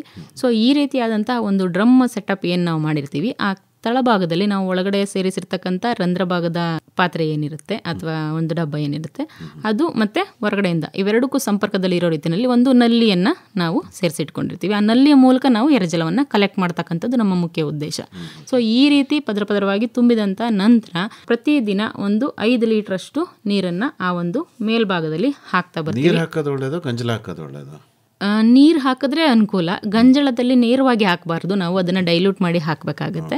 ಹಾಗಾಗಿ ಯಾಕಂದರೆ ಈಗ ಆಲ್ರೆಡಿ ನಾವು ಸಗಣಿಯನ್ನು ತುಂಬಿರ್ತೀವಿ, ಸೊ ಒಂದು ಹೆಚ್ಚಿನ ಒಂದು ಉಷ್ಣಾಂಶ ಕ್ರಿಯೇಟ್ ಆಗಿಬಿಡುತ್ತೆ ಗಂಜಲ ಹಾಕಿದ್ರೆ. ಹಾಗಾಗಿ ನೀರನ್ನ ಹಾಕೋದ್ರಿಂದ ಸಾಕಾಗುತ್ತೆ. ಯಾಕಂದರೆ ನಾವಲ್ಲಿ ಸಗಣಿನೂ ಹಾಕಿರ್ತೀವಿ, ತ್ಯಾಜ್ಯನೂ ಹಾಕಿರ್ತೀವಿ, ಎರೆಹುಳುನೂ ಇರುತ್ತೆ. ಹಾಗಾಗಿ ಪದರವಾಗಿರೋದ್ರಿಂದ ನೀರು ಹಾಕಿದ್ರೆ ಅನುಕೂಲ. ಮೇಲ್ಗಡೆ 5 ಲೀಟರ್ ಹಾಕಿದ್ರೆ ಕೆಳಗಡೆ ಎಷ್ಟು ಸಂಗ್ರಹ? 5 ಲೀಟ್ರನ್ನ ನಾವು 20 ದಿನಗಳ ಕಾಲ ಹಾಕಬೇಕು. ಪ್ರತಿನಿತ್ಯ 5 ಲೀಟ್ರು ಹಾಕ್ತಾ ಬರಬೇಕು. ಆ ರೀತಿ ಹಾಕಿದ ನಂತರ ನಾವು ಒಂದು 25 ದಿನಗಳ ನಂತರ ಆ ನೀರನ್ನು ಕಲೆಕ್ಟ್ ಮಾಡ್ಕೋಬೋದು. ಅಷ್ಟು ಬಂದ್ಬಿಡುತ್ತೆ? ಇಲ್ಲ, ಹಂತ ಹಂತವಾಗಿ ನೀವು ಮೊದಲನೇ ದಿನ 10 ಲೀಟ್ರ್ ಕಲೆಕ್ಟ್ ಮಾಡ್ಕೋಬೋದು. ಆ ರೀತಿ ಹಂತ ಹಂತವಾಗಿ ಇನ್ನು 20 ದಿನ ಏನು ನಾವು ನೀರು ಹಾಕಿರ್ತೀವಿ, ನೆಕ್ಸ್ಟ್ 10 ದಿನ 30 ದಿನಗಳವರೆಗೂ ನೀವು ಅದನ್ನು ಕಲೆಕ್ಟ್ ಮಾಡ್ಕೋಬೋದು. ಈ ರೀತಿ ಕಲೆಕ್ಟ್ ಮಾಡ್ಕೊಂಡಂತಹ ಏನು ಎರೆಜಲ ನಮಗೆ ಬರುತ್ತೆ ಅದನ್ನು ನೀವು ಸಿಂಪರಣೆಗೆ ಬಳಸ್ತೀರ ಅಂತ ಹೇಳಿದ್ರೆ 1 ಪ್ರಮಾಣದಲ್ಲಿ ಎರೆಜಲ, 10 ಪ್ರಮಾಣದಲ್ಲಿ ನೀರು. ಸೊ 10 ಲೀಟ್ರ್ ನೀರಿಗೆ 1 ಲೀಟ್ರನ್ನ ಬಳಕೆ ಮಾಡ್ಕೋಬೋದು. ಸರ್ ಈಗ 2 months ಆಯ್ತು ಸರ್ ಸ್ಟಾರ್ಟ್ ಮಾಡಿ. ನಾನು ಮೇಡಮ್ ಹೇಳಿದ್ರಲ್ಲಿ ಸ್ವಲ್ಪ ಚೇಂಜ್ ಮಾಡ್ಕೊಂಡಿದ್ದೀನಿ. 200 ಲೀಟ್ರ್ ಡ್ರಮ್ಮು, ಅದಕ್ಕೆ ಬಾಟಮಲ್ಲಿ ನಲ್ಲಿ ಫಿಟ್ ಮಾಡ್ಕೊಂಡಿದ್ದೀವಿ. ಮೊದಲನೇ ಪದರವಾಗಿ ನಾನು ಕಾಯಿ ಸುಲಿದ ಮೊಟ್ಟೆಗಳನ್ನು ಹಾಕ್ಕೊಂಡಿದ್ದೀನಿ. ಅದ್ರ ಮೇಲೆ ಅರಿಶಿನ ಬೇಯಿಸಿದಾಗ ಒಂದಷ್ಟು ಹಿಜ್ಜಲುಗಳು ಬಂದಿತ್ತು, ಆ ಹಿಜ್ಜಲ್ದು ಒಂದು ಲೇಯರ್ ಹಾಕ್ಕೊಂಡಿದ್ದೀನಿ. ಅದ್ರ ಮೇಲೆ ಕೃಷಿ ತ್ಯಾಜ್ಯಗಳನ್ನು ಹಾಕ್ಕೊಂಡಿದ್ದೀನಿ. ಎಸ್ಪೆಷಲಿ ನಾನು ಅದರಲ್ಲಿ ಬಾಳೆ ದಿಂಡುಗಳನ್ನು ಜಾಸ್ತಿ ಹಾಕ್ಕೊಂಡಿದ್ದೀನಿ. ಚೂರು ಮಾಡಿ. ಎರೆಹುಳಿಗೆ ಬಾಳೆ ದಿಂಡು ಬಹಳ ಇಷ್ಟವಾದ ಒಂದು ಇದು. ಮತ್ತು ಹಸಿರೆಲೆ, ನನ್ನ ಬೇಲಿನಲ್ಲಿ ಸಿಗೋ ಹಸಿರೆಲೆಗಳನ್ನು ಚೂರು ಮಾಡಿ ಅದನ್ನು ಹಾಕ್ಕೊಂಡಿದ್ದೀನಿ. ಅರ್ಧ ಡಿಕಂಪೋಸ್ ಆಗಿರೋದನ್ನು ಅಲ್ಲಿಗೆ ಹಾಕಿರೋದು ಡ್ರಮ್ಗೆ. ಡೈರೆಕ್ಟಾಗಿ ಹಸಿರು ಹಾಕಿಲ್ಲ ನಾನು. ಭೂಮಿ ಮೇಲೆ ಇಟ್ಟು ಅದನ್ನು ಅರ್ಧ ಡಿಕಂಪೋಸ್ ಮಾಡಿ ಅದನ್ನು ಹಾಕ್ಕೊಂಡು ಅದಕ್ಕೆ ಸಗಣಿ ಬಗಡನ ಸೇರಿಸ್ಕೊಂಡು, ನನ್ನ ಹತ್ರ ಗೋಬರ್ ಗ್ಯಾಸ್ ಇದೆ, ಅದರಲ್ಲಿ ಬರೋ ಸ್ಲರಿನ ಉಪಯೋಗಿಸ್ಕೊಂಡು ಅದ್ರ ಮೇಲೆ ಹಾಕಿ ಅದರ ಮೇಲ್ಗಡೆ ಒಂದು ಮಡಿಕೆನಲ್ಲಿ ಒಂದು ಹೋಲ್ ಮಾಡಿ ಅದರಲ್ಲಿ 5-10 ಲೀಟ್ರ್ ನೀರು ಹಾಕಿರ್ತೀನಿ. ಅದು ನಿಧಾನಕ್ಕೆ ಒಂದೊಂದೇ ಹನಿ ಬೀಳ್ತಾ ಹೋಗುತ್ತೆ. ಸೊ ಒಂದು 15 days ಆದಮೇಲೆ ಇಲ್ಲಿ ಕೆಳಗಡೆ ಹನಿ ಆಗಿ ಬಂದು ಕಲೆಕ್ಟ್ ಆಗುತ್ತೆ ನನಗೆ. ಒಳ್ಳೆ ಐಡಿಯಾ. 1 kg 2 kg ಎರೆಹುಳ ಒಂದು ಡ್ರಮ್ಗೆ ಬಿಡ್ತಾ ಇದ್ದೀನಿ. ಹೌದಾ? ಈ ಡ್ರಮ್ಮನ್ನು ಎಷ್ಟು ದಿನಗಳ ಕಾಲ ಬಳಕೆ ಮಾಡ್ಕೋಬಹುದು ಸರ್? 3 ಸರಿ ಅದನ್ನು ಬಳಸ್ಬೋದು ಸರ್. 3ನೇ ಸರಿಗೆ ಅದು ಒಳ್ಳೆ ಎರೆ ಗೊಬ್ಬರ ಹಾಕ್ಬಿಟ್ಟಿರ್ತದೆ, ನಮ್ಗೆ ಗೊತ್ತಾಗುತ್ತೆ ಎರೆ ಗೊಬ್ಬರ ಹಾಕ್ಬಿಟ್ಟಿರ್ತದೆ. ಅವಾಗ ಅದನ್ನು ಮತ್ತೆ ಚೇಂಜ್ ಮಾಡ್ತೀವಿ. ಇದ್ದಲನ್ನ ಏನಾದರೂ ಬಯೋಚಾರ್ ರೀತಿ ಬಳಸ್ತೀರಾ? ಬಯೋಚಾರ್ ನಾನು ಮಾಡ್ತಾ ಇದ್ದೀನಿ ಸರ್. ನೀವೇ ಮಾಡ್ತಾ ಇದ್ದೀನಿ. ಹೇಗೆ ಮಾಡ್ತೀರಿ? ಮೆಟಲ್ ಡ್ರಮ್ ಇದೆ. ಮೆಟಲ್ ಡ್ರಮ್ಮಲ್ಲಿ 3 inches ಹೋಲ್ ಮಾಡಿದ್ದೀನಿ. ಟಾಪ್ ಇದಕ್ಕೂ 3 inches ಹೋಲ್ ಮಾಡಿದ್ದೀನಿ. ಮಧ್ಯದಲ್ಲಿ ಒಂದು GI ಪೈಪ್ನ ಹಾಕಿದ್ದೀನಿ 3 inches. ಆ 3 inches ಹಾಕ್ಬಿಟ್ಟು ಮೇಲ್ಗಡೆ ಕ್ಯಾಪ್ ತೆಗೆದು ಎಲ್ಲ ಕೃಷಿ ಒಣಗಿದ ತ್ಯಾಜ್ಯಗಳೇನಿರುತ್ತೆ ಅದನ್ನೆಲ್ಲ ಅಲ್ಲಿಗೆ ಜೋಡಿಸಿರ್ತೀನಿ ಸರ್. ಒಳಗಡೆಗೆ ಕರಟ ಬಳಸ್ತಾರೆ ಅಂತ? ಎಲ್ಲಾನು ಬಳಸ್ಬೋದು ಸರ್. ಎಲೆನೂ ಬಳಸ್ಬೋದು, ಸ್ಟ್ರಾ ಕೂಡ ಬಳಸ್ಬೋದು ನೀವು. ಸ್ಟ್ರಾ ಅಂದರೆ ಹುಲ್ಲಿನಾಗ ಬಾಳೆ ಉಳಿಕೆಗಳನ್ನು ಕೂಡ ಬಳಸ್ಬೋದು ನೀವು. ಎಲ್ಲ ಒಣಗಿರೋದನ್ನ ಅಲ್ಲಿಗೆ ಹಾಕಿ. ಎಳ್ನೀರು ಕುಡಿಯೋ ಸ್ಟ್ರಾ ಅನ್ಕೊಂಬಿಟ್ಟಿದ್ದೆ, ಪ್ಲಾಸ್ಟಿಕ್ ಆಗ್ಬಿಡುತ್ತೆ. ಸೊ ಇದನ್ನು ನಾನು ಕೆಳಗಡೆಯಿಂದ ಬೆಂಕಿ ಕೊಡ್ತೀವಿ, ಮೇಲ್ಗಡೆ ಮುಚ್ಚಿರ್ತೀವಿ ಮತ್ತು ಹೇರ್ ಟೈಟ್ ಮಾಡ್ತೀವಿ. ಓಕೆ. ಬಯೋಚಾರ್ನ ಅರಿಶಿನಕ್ಕೆ ಬಳಸ್ತೀರಾ? ಭೂಮಿಗೆ ಬಳಸ್ತೀನಿ ಸರ್. ಭೂಮಿಗೆ ಅಲ್ಲ, ಅರಿಶಿನಕ್ಕೂ ಎಲ್ಲ ಬೆಳೆಗೂ ಬಳಸ್ತೀನಿ ಸರ್. ಹೌದಾ? ಏನು ಅನುಕೂಲ ಕಂಡಿದ್ದೀರಿ ಸರ್? ಜೀವಾಣುಗಳಿಗೆ ಮನೆ ಮಾಡಿಕೊಟ್ಟಂಗೆ, ನಮಗೆ ಹೇಗೆ ಮನೆ ಇದೆ ಅದೇ ರೀತಿ ಜೀವಾಣುಗಳಿಗೆ ಮನೆ ಮಾಡಿಕೊಟ್ಟಂಗೆ. ಮತ್ತು ಈ ಏನು ನಾವು ಕಾರ್ಬನ್ ಲೆವೆಲ್ ಅಂತೀವಿ ಅದನ್ನು ಭಾಳ ಬೇಗ ನಮ್ಮ ಭೂಮಿಗೆ ಕೊಟ್ಟಂಗೆ ಆಗುತ್ತೆ. ಗುಡ್. ಅಂದರೆ ಎಷ್ಟು ಪ್ರಮಾಣದಲ್ಲಿ ಬಳಸ್ತೀರಿ ಬಯೋಚಾರ್ನ? ನನಗೆ ಸಾಧ್ಯವಾದಷ್ಟು ಸರ್. 6 ತಿಂಗಳಲ್ಲಂತೂ 2 ಡ್ರಮ್ ಮಾಡ್ಕೊಳ್ತೀನಿ ಸರ್ ನಾನು. ಮನೆಯೇ ತುಂಬ ಆಗ್ಬಿಟ್ರೆ? ಆಗಲ್ಲ ಸರ್, ಆಗಲ್ವೇ? ಆಗಲ್ಲ. ಅವೇ ಮುರ್ಕತಾ ಇರ್ತಾವೆ ಮನೇನ. ನೀವು ಬಯೋಚಾರ್ಜ್ ಎಷ್ಟು ಕೊಟ್ರು ಏನು ತೊಂದರೆ ಇಲ್ಲ ಸರ್, ಸದ್ಯ ಈಗ ನಮ್ಮ ಭೂಮಿ ಇರೋ ಪರಿಸ್ಥಿತಿನಲ್ಲಿ. ಓಕೆ ಓಕೆ, ಸಂತೋಷ. ಆಮೇಲೆ ಇನ್ನೇನಾದರೂ ವಿಶೇಷವಾದ ಮಾಡಬೇಕಾ? ವಿಶೇಷವಾದದ್ದು ಒಟ್ಟಾರೆಯಾಗಿ ನಮ್ಮಲ್ಲಿ ಏನು ನಾವು ಬೀಜಾಮೃತ ಆಗಲಿ, ಜೀವಾಮೃತ ಆಗಲಿ, ಪಂಚಗವ್ಯ ಆಗಲಿ, ಎರೆಜಲ ಆಗಲಿ, ಇವೆಲ್ಲ ನಾವು ತಯಾರು ಮಾಡ್ಕೊಂಡಂತಹ ಮಿಶ್ರಣಗಳು. ಇವನ್ನ ನಾವು ಹಂತ ಹಂತವಾಗಿ ಬಳಕೆ ಮಾಡ್ಕೋಬಹುದು. ಇದಲ್ದಂತೆ ಸುಲಭವಾಗಿ ನಮಗೆ ಸಿಗ್ತಕ್ಕಂಥದ್ದು, ನೇರವಾಗಿ ನಾವು ಅದನ್ನು ಬಳಸ್ತೀವಿ ಅನ್ನೋದಾದರೆ ಗೋಮೂತ್ರವನ್ನು ಬಳಸ್ಕೋಬಹುದು. ಗಂಜಲ ಸಿಗುತ್ತಲ್ಲ, ಸೊ ಅದನ್ನು ನಾವು 1 ಲೀಟರ್ ನೀರಿಗೆ ಒಂದು 20-25 ml ನಷ್ಟು ಗಂಜಲವನ್ನು ಹಾಕೊಂಡು ಸಿಂಪರಣೆ ನಾವು ಬಳಕೆ ಮಾಡ್ಕೋಬಹುದು. ದ್ರವ ರೂಪದ ಗೊಬ್ಬರಗಳಿಗೆ ತಾವೇನಾದರೂ ಜೀವಾಣುಗಳನ್ನು ಬಳಕೆ ಮಾಡೋದಕ್ಕೆ ಶಿಫಾರಸು ಮಾಡ್ತೀರಾ? ಖಂಡಿತವಾಗಿ ಸರ್. ಯಾವ್ಯಾವ್ದನ್ನು ಬಳಸ್ಬೋದು ಅಂತೀರಿ? ನಾವು ದ್ರವ ರೂಪದ ಗೊಬ್ಬರಗಳು ಏನು ತಯಾರು ಮಾಡ್ಕೊಡ್ತೀವಿ ಇವೆಲ್ಲದಕ್ಕೂ ನಮಗೆ ಪೂರಕವಾಗಿ ನಮ್ಮ ಒಂದು ಕೃಷಿ ವಿಜ್ಞಾನ ಕೇಂದ್ರಗಳಲ್ಲಿ ಲಭ್ಯ ಇರತಕ್ಕಂಥ ಟ್ರೈಕೋಡರ್ಮಾ ಇರ್ಬೋದು, ಸುಡೋಮನಸ್ ಇರ್ಬೋದು, ಫೆಸಿಲೋಮೈಸಿಸ್ ಇರ್ಬೋದು. ಸೊ ಇವೆಲ್ಲ ಏನಂತ ಹೇಳಿದ್ರೆ ಒಂದು ರೋಗನಾಶಕ ಶಿಲೀಂಧ್ರಗಳಾಗಿ ಕೆಲಸ ಮಾಡ್ತಕ್ಕಂಥವು, ಜೈವಿಕ ಪೀಡನಾಶಕಗಳು ಅಂತ ನಾವು ಕರಿತೀವಿ. ಯಾವಾಗ ನಮ್ಮ ಸಾವಯವ ರೂಪದ ಗೊಬ್ಬರಗಳಲ್ಲಿ ಇವುಗಳನ್ನು ಸೇರಿಸಿ ಒಂದು ಮೌಲ್ಯವರ್ಧನೆ ನಾವು ಮಾಡ್ಕೋತೀವೋ ಅಂಥ ಸಂದರ್ಭದಲ್ಲಿ ನಮಗೆ ಒಂದು ಆ್ಯಡೆಡ್ ಅಡ್ವಾಂಟೇಜ್ ಅಂತ ಹೇಳ್ತೀವಿ. ಈ ಸೂಕ್ಷ್ಮಾಣು ಜೀವಿಗಳ ಸಂಖ್ಯೆ ಏನು ಮಣ್ಣಲ್ಲಿ ಹೆಚ್ಚಾಗಲಿ ಅನ್ನೋ ಕಾರಣಕ್ಕೆ ನಾವು ಸಾವಯವ ಗೊಬ್ಬರಗಳನ್ನ ಬಳಸ್ತೀವಿ. ಅವುಗಳಲ್ಲಿ ಮಣ್ಣಿಂದ ಹರಡ್ತಕ್ಕಂಥ ಕೆಲವು ರೋಗಾಣುಗಳಿರುತ್ತೆ. ಅಂಥ ರೋಗಗಳ ವಿರುದ್ಧವಾಗಿ ಈ ಒಂದು ಶಿಲೀಂಧ್ರನಾಶಕಗಳು, ಜೈವಿಕ ಪೀಡನಾಶಕಗಳು ಏನು ಕರಿತೀವಿ ನಾವು, ಇವುಗಳನ್ನ ಸೇರಿಸಿ ಬಳಸಿದಾಗ ಅದು ಹೆಚ್ಚಿನ ಒಂದು ಅನುಕೂಲ ಆಗುತ್ತೆ. ಸಾಕಷ್ಟು ರೋಗಗಳನ್ನ ಮಣ್ಣಿನಿಂದ ಹರಡ್ತಕ್ಕಂಥ ಹಂತದಲ್ಲೇ ತಡೆಗಟ್ಟೋದ್ರಿಂದ ಒಂದು ರೋಗಮುಕ್ತವಾದಂತಹ ಪರಿಸರವನ್ನು ನಾವು ಅಲ್ಲಿ ನಿರ್ಮಾಣ ಮಾಡಬಹುದು. ಏನೋ ಹೇಳಕ್ಕೆ ಹೊರಟಿದ್ರಿ ಸಂಪತ್? ತುಂಬ ಅದ್ಭುತವಾದಂಥ ಒಂದು ಇದನ್ನ ಕನ್ನೇರಿ ಮಠದ ಶ್ರೀಗಳು ತಿಳಿಸ್ಕೊಟ್ಟಿದ್ದಾರೆ ಸರ್. ಹೇಳಿ ಸರ್. ಏನದು? ಹಸು ಕರು ಹಾಕಿದ ಮೇಲೆ ಅದ್ರದ್ದು ಮಾಸ ಬೀಳುತ್ತೆ, ಹುಚ್ಚೆ ಪೊಟ್ಟನೆ ಎಲ್ಲ ಬರುತ್ತೆ ನಮಗೆ. ಅದನ್ನು ತಗೊಂಡು ಇಮ್ಮಿಡಿಯೇಟ್ ಅದನ್ನು ಕಲೆಕ್ಟ್ ಮಾಡಿಕೊಂಡು ಒಂದು ಪ್ಲಾಸ್ಟಿಕ್ ಕವರಲ್ಲಿ ಹಾಕಿ ವೇಯ್ ಮಾಡ್ಕೊಳ್ಳೋದು, ತೂಕ ಮಾಡ್ಕೊಳ್ಳೋದು. ಅದು ಎಷ್ಟು kg ಬರುತ್ತೆ ಅಷ್ಟೇ ಪ್ರಮಾಣದ ಸಾವಯವ ಬೆಲ್ಲನ ಅದ್ರ ಜೊತೆಗೆ ಮಿಕ್ಸ್ ಮಾಡಿ ಕ್ಲೋಸ್ ಮಾಡಿ ಇಡೋದು, ಒಂದು ಬಟ್ಟೆನಲ್ಲಿ ಕ್ಲೋಸ್ ಮಾಡಿ ಇಡೋದು. ಅದು 45 ದಿನದಲ್ಲಿ ಒಳ್ಳೆ ದ್ರವ ರೂಪದ ಎನ್ರಿಚ್ ಆಗಿರುತ್ತೆ. ಎಲ್ಲ ಥರ ಜೀವಾಣುಗಳು ಅದರಲ್ಲಿ ಇರೋವಂಥದ್ದು ಒಂದು ದ್ರಾವಣ ನಮಗೆ ಸಿಗುತ್ತೆ ಸರ್. ಅದನ್ನು ನೀವು ಭೂಮಿಗೆ ಕೊಡ್ಬೋದು, ಸ್ಪ್ರೇ ಮಾಡ್ಬೋದು. ಇದರಿಂದ ನಮ್ಮ ಇಳುವರಿ ಆಲ್ಮೋಸ್ಟ್ 10% ಜಾಸ್ತಿ ಆಗುತ್ತೆ ಸರ್. ರೋಗ ಮುಕ್ತ ಬೆಳೆ ಬರುತ್ತೆ ನಮಗೆ. ಇದನ್ನು ನೀವು ಬಳಸಿದ್ದೀರಾ? ನಾನು 5 ವರ್ಷದಿಂದನೂ ಬಳಸ್ತಾ ಇದ್ದೀನಿ ಸರ್. ಬಳಸ್ತಾ ಇದ್ದೀರಿ? ಓಕೆ. ಅಂದರೆ ಈಗಲೂ ನನ್ನ ಹತ್ರ ಒಂದು 10 ಲೀಟ್ರ್ ಇದೆ. ಓಕೆ. ಅಂದರೆ ಭಾಳ ಒಳ್ಳೆಯ ವಿಚಾರ ಇದು. ಭಾಳಷ್ಟು ಜನ ಇದರ ತಾಂತ್ರಿಕತೆಗಾಗಿ ಹುಡುಕ್ತಾ ಇದ್ದಾರೆ. ಈಗ ನಿಮ್ಮಲ್ಲಿಗೆ ಬಂದರೆ ಈ ತಾಂತ್ರಿಕತೆ ಸಿಗುತ್ತೆ ಅಲ್ವೇ? ಓಕೆ. ಈಗ ನನಗೆ ನೀವು ಅರಿಶಿಣನ ಈ ತರಹ ಬೇಸಾಯ ವಿಧಾನ ಅಳವಡಿಸ್ಕೊಂಡು ಬೇಸಾಯ ಮಾಡ್ತಿರೋದ್ರಿಂದ ಆಗಿರೋ ಅನುಕೂಲಗಳೇನು ಹೇಳಿ? ಅನುಕೂಲಗಳ ರೋಗ ಮುಕ್ತ ಅಂದರೆ ಗಡ್ಡೆ ಕೊಳೆಯೋ ರೋಗ ಬರೋದೇ ಇಲ್ಲ? ಇಲ್ಲವೇ ಇಲ್ಲ ಸರ್. ನನ್ನೆಲ್ಲ ಇಲ್ಲ, ಎಲೆ ರೋಗಗಳು ಇಲ್ಲವೇ ಇಲ್ಲ. ನಾನು ಸ್ಪ್ರೇನೇ ಮಾಡಿಲ್ಲ ಇದುವರೆಗೂ. ನಾನು ಸ್ಪ್ರೇನ ಉಪಯೋಗಿಸಿರೋದೇ ಮಾಡ್ತಿರ್ತೀರಲ್ಲ, ಸ್ಪ್ರೇ ಅಷ್ಟೇ. ಆಯಿತು. ಆಮೇಲೆ ಕೀಟ ರೋಗಗಳ ನಿರ್ವಹಣೆಗೆ ನಿಮ್ದೇನೋ ನೀಮಾಸ್ತ್ರ, ಬೆಂಕಿ ಅಸ್ತ್ರ ಏನೇನೋ ಇದಾವಲ್ಲ, ಅವನ್ನೇನು ಮಾಡಲ್ಲ? ನಾನು ಉಪಯೋಗಿಸೋ ಅವಶ್ಯಕತೆನೇ ಬಂದಿಲ್ಲ. ಮಾಡಲ್ಲ. ಆಯಿತು. ಗಡ್ಡೆಗಳಿಗೆ ರೋಗಗಳಿಗೆ ಹತೋಟಿ ಮಾಡೋಕ್ಕೂ ಬೇವಿನ ಎಣ್ಣೆ ಆ ಥರದ್ದೇನೂ ಬಳಸಲ್ಲ? ಇಲ್ಲ. ಆಯಿತು. ವ್ಯವಸಾಯದ ಖರ್ಚು ಕಡಿಮೆ ಆಗಿದೆಯಾ? ಕಮ್ಮಿ ಆಗಿದೆ ಸರ್. ಎಷ್ಟು ಕಮ್ಮಿ ಆಗಿದೆ? ಲೆಕ್ಕ ಹಾಕ್ಕೊಳ್ಬೇಕು ಅಂದರೆ ಸರ್, ನನಗೆ ವರ್ಷದಲ್ಲಿ 1 ಎಕರೆ ನಾನು ಮಾಡೋದಕ್ಕೆ ಒಂದು 10,000 ರೂಪಾಯಿ ನನಗೆ ಖರ್ಚು ಬರುತ್ತೆ ಸರ್. ಈ ದ್ರವ ರೂಪದ ಗೊಬ್ಬರಗಳನ್ನು ಇದನ್ನೆಲ್ಲ ಮಾಡ್ಕೊಳ್ಳೋದಕ್ಕೆ ಮತ್ತು ಎಲ್ಲದಕ್ಕೆ ಒಟ್ಟಾರೆ ಖರ್ಚು ಸರ್ ನನಗೆ 25,000-30,000 ರೂಪಾಯಿ ಬರುತ್ತೆ ಸರ್, ಲೇಬರ್ ಎಲ್ಲ ಸೇರಿ. ಮುಂಚೆ ಎಷ್ಟಾಗ್ತಿತ್ತು? ಒಂದು 15,000 ಜಾಸ್ತಿ ಆಗ್ತಿತ್ತು ಸರ್. ಈಗ ಅಷ್ಟು ಕಡಿಮೆ ಆಯಿತು? ಅಷ್ಟು ಕಮ್ಮಿ ಆಯಿತು. ಓಕೆ. ಇಳುವರಿ ಏನು ಬರ್ತಿತ್ತು, ಏನು ಜಾಸ್ತಿ ಆಗಿದೆ? ಇಳುವರಿ ಅದಕ್ಕೆ ಕಂಪೇರ್ ಮಾಡೋಕ್ಕೆ ಆಗಲ್ಲ ಸರ್. ನಾವು ರಾಸಾಯನಿಕಕ್ಕೆ ಕಂಪೇರ್ ಮಾಡೋಕ್ಕಾಗಲ್ಲ. ಬೇಡ. ಈ ಹೇಗೆ ಅಂತಂದರೆ ಇದರಲ್ಲಿ ತೂಕದ ಅಂಶ ಜಾಸ್ತಿ ಇರುತ್ತೆ ಇದರಲ್ಲಿ.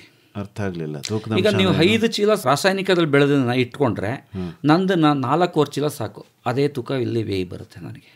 ಹಾಗೆ 10-15% ತೂಕ ಜಾಸ್ತಿ ಆಗುತ್ತೆ ನಾನು ಅಲ್ಲಿ ಬೆಳೆದಂಥ ಇದಕ್ಕೆ. ಈಗ ಇಳುವರಿ ಎಷ್ಟು ಬರ್ತಾ ಇದೆ ಎಕರೆಗೆ? ಹಸಿದು ಎಷ್ಟು ಬರುತ್ತೆ, ಒಣಗಿಸಿದ ಎಷ್ಟು ಬರುತ್ತೆ? ಒಣಗಿಸಿದ ಲೆಕ್ಕ ಇದೆ ಸರ್. ಹಸಿದು ನಾನು 2 ಸರಿ ಲೆಕ್ಕ. ಪರವಾಗಿಲ್ಲ, ಒಣಗಿಸಿದ್ದೆ ಹೇಳಿ. ಒಣಗಿಸಿದ್ದು ಸರ್ 18 ಕ್ವಿಂಟಲ್ ನನಗೆ ಬಂದಿದೆ ಸರ್, ಒಂದು ಎಕರೆಗೆ. ಓಕೆ. ಅದನ್ನೇನು ಪುಡಿ ಮಾಡಿ ಮಾರ್ತೀರಾ? ಇಲ್ಲ ಸರ್, ಲೋಕಲ್ ಮಾರ್ಕೆಟಲ್ಲೇ ಮಾರ್ತಾ ಇದ್ದೀನಿ. ಸಾವಯವ ಅರಿಶಿನ ಅಂತ ಮಾರಲ್ವೇ? ಸಾವಯವ ಅರಿಶಿನ ಅಂತ ಸರ್ ನನ್ನ ಫ್ರೆಂಡ್ ಸರ್ಕಲಲ್ಲಿ ಒಂದು 2 ಕ್ವಿಂಟಲ್ನ ವರ್ಷದಲ್ಲಿ ಸೇಲ್ ಮಾಡ್ತೀನಿ. ಓಕೆ. ಇನ್ನು ಉಳಿದಿದ್ದು ಓಪನ್ ಮಾರ್ಕೆಟಲ್ಲೇ. ಓಕೆ. ಬೆಲೆ ಚೆನ್ನಾಗಿ ಸಿಗ್ತಾ ಇದೆಯಾ ನಿಮಗೆ? 2 ವರ್ಷದಿಂದ ಚೆನ್ನಾಗಿ ಸಿಗ್ತಾ ಇದೆ ಸರ್. ಇನ್ನೇನಾದರೂ ಅಂತಿಮವಾಗಿ ಹೇಳಕ್ಕಿದೆಯಾ ಡಾಕ್ಟ್ರೇ? ಸರ್, ಈ ಒಂದು ಸಂದರ್ಭದಲ್ಲಿ ಏನಪ್ಪ ಅಂತ ಹೇಳಿದ್ರೆ, ನಾವು ಸಾವಯವ ಮಿಶ್ರಣಗಳನ್ನ ನೀವು ಬಳಸಬೇಕಾದ್ರೆ ಮೊದಲನೇದಾಗಿ ನಾನು ಹೇಳ್ದಂಗೆ ಸೂಕ್ಷ್ಮಾಣುಜೀವಿಗಳ ಸಂಖ್ಯೆ ಅಂದರೆ ಯಾವ ಒಂದು ಮಿಶ್ರಣವನ್ನು ಎಷ್ಟು ದಿನದ ಒಳಗಾಗಿ ನಾವು ಬಳಸ್ತಕ್ಕಂಥದ್ದು ವಿಚಾರನ ನಮ್ಮ ರೈತರ ಗಮನದಲ್ಲಿ ಇಟ್ಕೋಬೇಕು. ಅದಾದ ನಂತರ ನಾವು ಒಂದೇ ಮಿಶ್ರಣವನ್ನು ಬಳಸೋದು ಬದಲಿಗೆ ಹಲವಾರು ರೂಪದ ನಾವು ದ್ರವ ರೂಪದ ಸಾವಯವ ಗೊಬ್ಬರಗಳು, ಬೇರೆ ರೈತರ ತಮ್ಮ ಅನುಭವದ ಮೇರೆಗೆ ಬಳಸ್ಕೊಂಡಿರ್ತಕ್ಕಂಥ ತಂತ್ರಜ್ಞಾನಗಳನ್ನ ಹಂಚ್ಕೊಂಡ್ರು.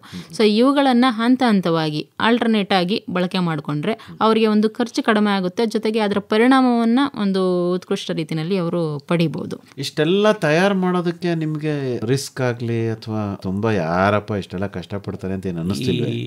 ಯಾವಾಗ ನಾವು ಒಂದು ವಸ್ತುನ ಪ್ರೀತಿಸ್ತೀವಿ ಸರ್, ಅದೇ ಜಾಗದಲ್ಲಿ ನಾವು ಇರ್ತೀವಿ, ಆಗ ನಮ್ಗೆ ಯಾವುದೂ ಕಷ್ಟ ಆಗಲ್ಲ. ನೋಡಿದ್ರಾ? ಸತ್ಯವಾದ ಮಾತು. ಒಂದು ಪ್ರೀತಿ ಮತ್ತು ಆ ಜಾಗದಲ್ಲಿ ನಾವು ಇರಬೇಕು. ಓಕೆ. ಅರಳಿಕಟ್ಟೆ ಹತ್ರ ಹೋಗಲೇಬಾರ್ದು. ಈಗಲೂ ಇದೆಯಾ ನಿಮ್ಮೂರಲ್ಲಿ ಅರಳಿಕಟ್ಟೆ? ಅಯ್ಯೋ ಇದೆ ಸರ್, ಸೋಮಾರಿ ಕಟ್ಟೆ ಆಗಿದೆ, ಅದು ಅರಳಿಕಟ್ಟೆ ಆಗಿಲ್ಲ.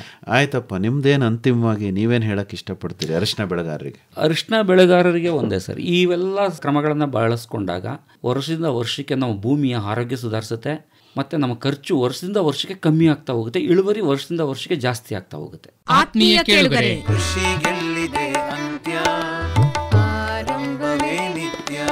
ನೂತನವಾಗಿ ಆರಂಭವಾಗಿರುವ ಕೃಷಿ ವಿಜ್ಞಾನಗಳ ವಿಶ್ವವಿದ್ಯಾಲಯ ಮಂಡ್ಯ ಹಾಗೂ ಆಕಾಶವಾಣಿ ಮೈಸೂರು ಇವರ ಸಹಯೋಗದಲ್ಲಿ ಸೆಪ್ಟೆಂಬರ್ 3ನೇ ತಾರೀಖಿನಂದು ಬುಧವಾರ ಬೆಳಗ್ಗೆ 11 ಗಂಟೆಗೆ ಕೃಷಿ ದೀವಿಗೆ ಬಾನುಲಿ ಸರಣಿಯ ಉದ್ಘಾಟನಾ ಸಮಾರಂಭ ಏರ್ಪಾಡಾಗಿದೆ. ಯುವ ಶಕ್ತಿಗೆ ಮುನ್ನಡೆಯಲು ಬೇಕು ಕೃಷಿ ದೀವಿಗೆ.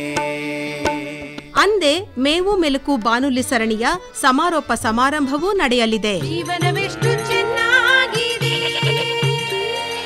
ಕಲ್ಪನೆಗಿಂತಲೂ ಮಿಗಿಲಾಗಿದೆ. ಬನ್ನಿ, ಭಾಗವಹಿಸಿ. ಮಂಡ್ಯದ ವಿಸಿ ಫಾರಂ ವಲಯ ಕೃಷಿ ಸಂಶೋಧನಾ ಕೇಂದ್ರದ ಕೋಲ್ಮನ್ ಸಭಾಂಗಣದಲ್ಲಿ ಸೆಪ್ಟೆಂಬರ್ 3ನೇ ತಾರೀಖು ಬುಧವಾರ ನಡೆಯಲಿದೆ ಕೃಷಿ ದೀವಿಗೆ ಬಾನುಲಿ ಸರಣಿಯ ಉದ್ಘಾಟನಾ ಸಮಾರಂಭ. ಕೃಷಿ ದೀವಿಗೆ ಹೊಸ ಬೆಳಕಿಗೆ ಬೇಕು ಕೃಷಿ ದೀವಿಗೆ. ನೀವು ಬನ್ನಿ, ಸ್ನೇಹಿತರನ್ನು ಕರೆತನ್ನಿ. ಕೃಷಿ ದೀವಿಗೆ ಹಿಡಿದು ಹೊಸ ಬೆಳಕನ್ನು ತನ್ನಿ, ಕೃಷಿ ಸಾಧಕರಾಗಲು. ಭಾಳ ಸಂತೋಷ ಸಂಪತ್ ಕುಮಾರ್ ಅವರೇ. ಹೆಚ್ಚಿನ ಮಾಹಿತಿಗೆ ನಮ್ಮ ಕೇಳುಗರು ತಮ್ಮನ್ನೇ ನೇರವಾಗಿ ಸಂಪರ್ಕ ಮಾಡಬೇಕು ಅಂತಾದರೆ ಸಂಪರ್ಕಕ್ಕಾಗಿ ತಮ್ಮ ಮೊಬೈಲ್ ಸಂಖ್ಯೆ ದಯಮಾಡಿ ಕನ್ನಡದಲ್ಲಿ ಹೇಳ್ತೀರಾ? 94 48 12 47 39. ಆಧಾರ್ ನಂಬರ್ ಹೇಳ್ತಿದ್ರ ಮೊದಲು? ಪಾನ್ ನಂಬರ್ ಹೋಗ್ಬಿಟ್ಟಿತ್ತು. ಮತ್ತೊಮ್ಮೆ ಹೇಳ್ತೀರಾ? 94 48 12 47 39. ಇನ್ನೂ ಒಂದು ಸರಿ ಹೇಳ್ಬಿಡಿ. 94 48 12 47 39. ತಮ್ಮದು ಡಾಕ್ಟರ್ ಶ್ರುತಿ ಅವರೇ? 9686 94 5651. ಇನ್ನೊಂದು ಸರಿ ಹೇಳ್ತೀರಾ? 9686 94 5651. ಇನ್ನೂ ಒಂದು ಸರಿ ಹೇಳ್ಬಿಡಿ. 9686 94 5651. ಒಳ್ಳೆಯದು ಸಂಪತ್ ಕುಮಾರ್ ಅವರೇ ಹಾಗೂ ಶ್ರುತಿ ಅವರೇ. ಅರಿಶಿಣ ಬೇಸಾಯ, ವಿಶೇಷವಾಗಿ ಸಾವಯವದಲ್ಲಿ ದ್ರವರೂಪದ ಗೊಬ್ಬರಗಳನ್ನು ಬಳಕೆ ಮಾಡಿಕೊಂಡು ಅರಿಶಿಣ ಯಾವ ಥರ ಬೆಳಿಬೇಕು ಅನ್ನೋದಕ್ಕೆ ಸಂಬಂಧಪಟ್ಟಂತೆ ಬಹಳ ಸೊಗಸಾಗಿ ಮಾಹಿತಿಯನ್ನು ನೀಡಿದ್ದೀರಿ. ಒಳ್ಳೆಯದಾಗಲಿ. ವಂದನೆಗಳು. ನಮಸ್ಕಾರ. ಧನ್ಯವಾದಗಳು ಸರ್.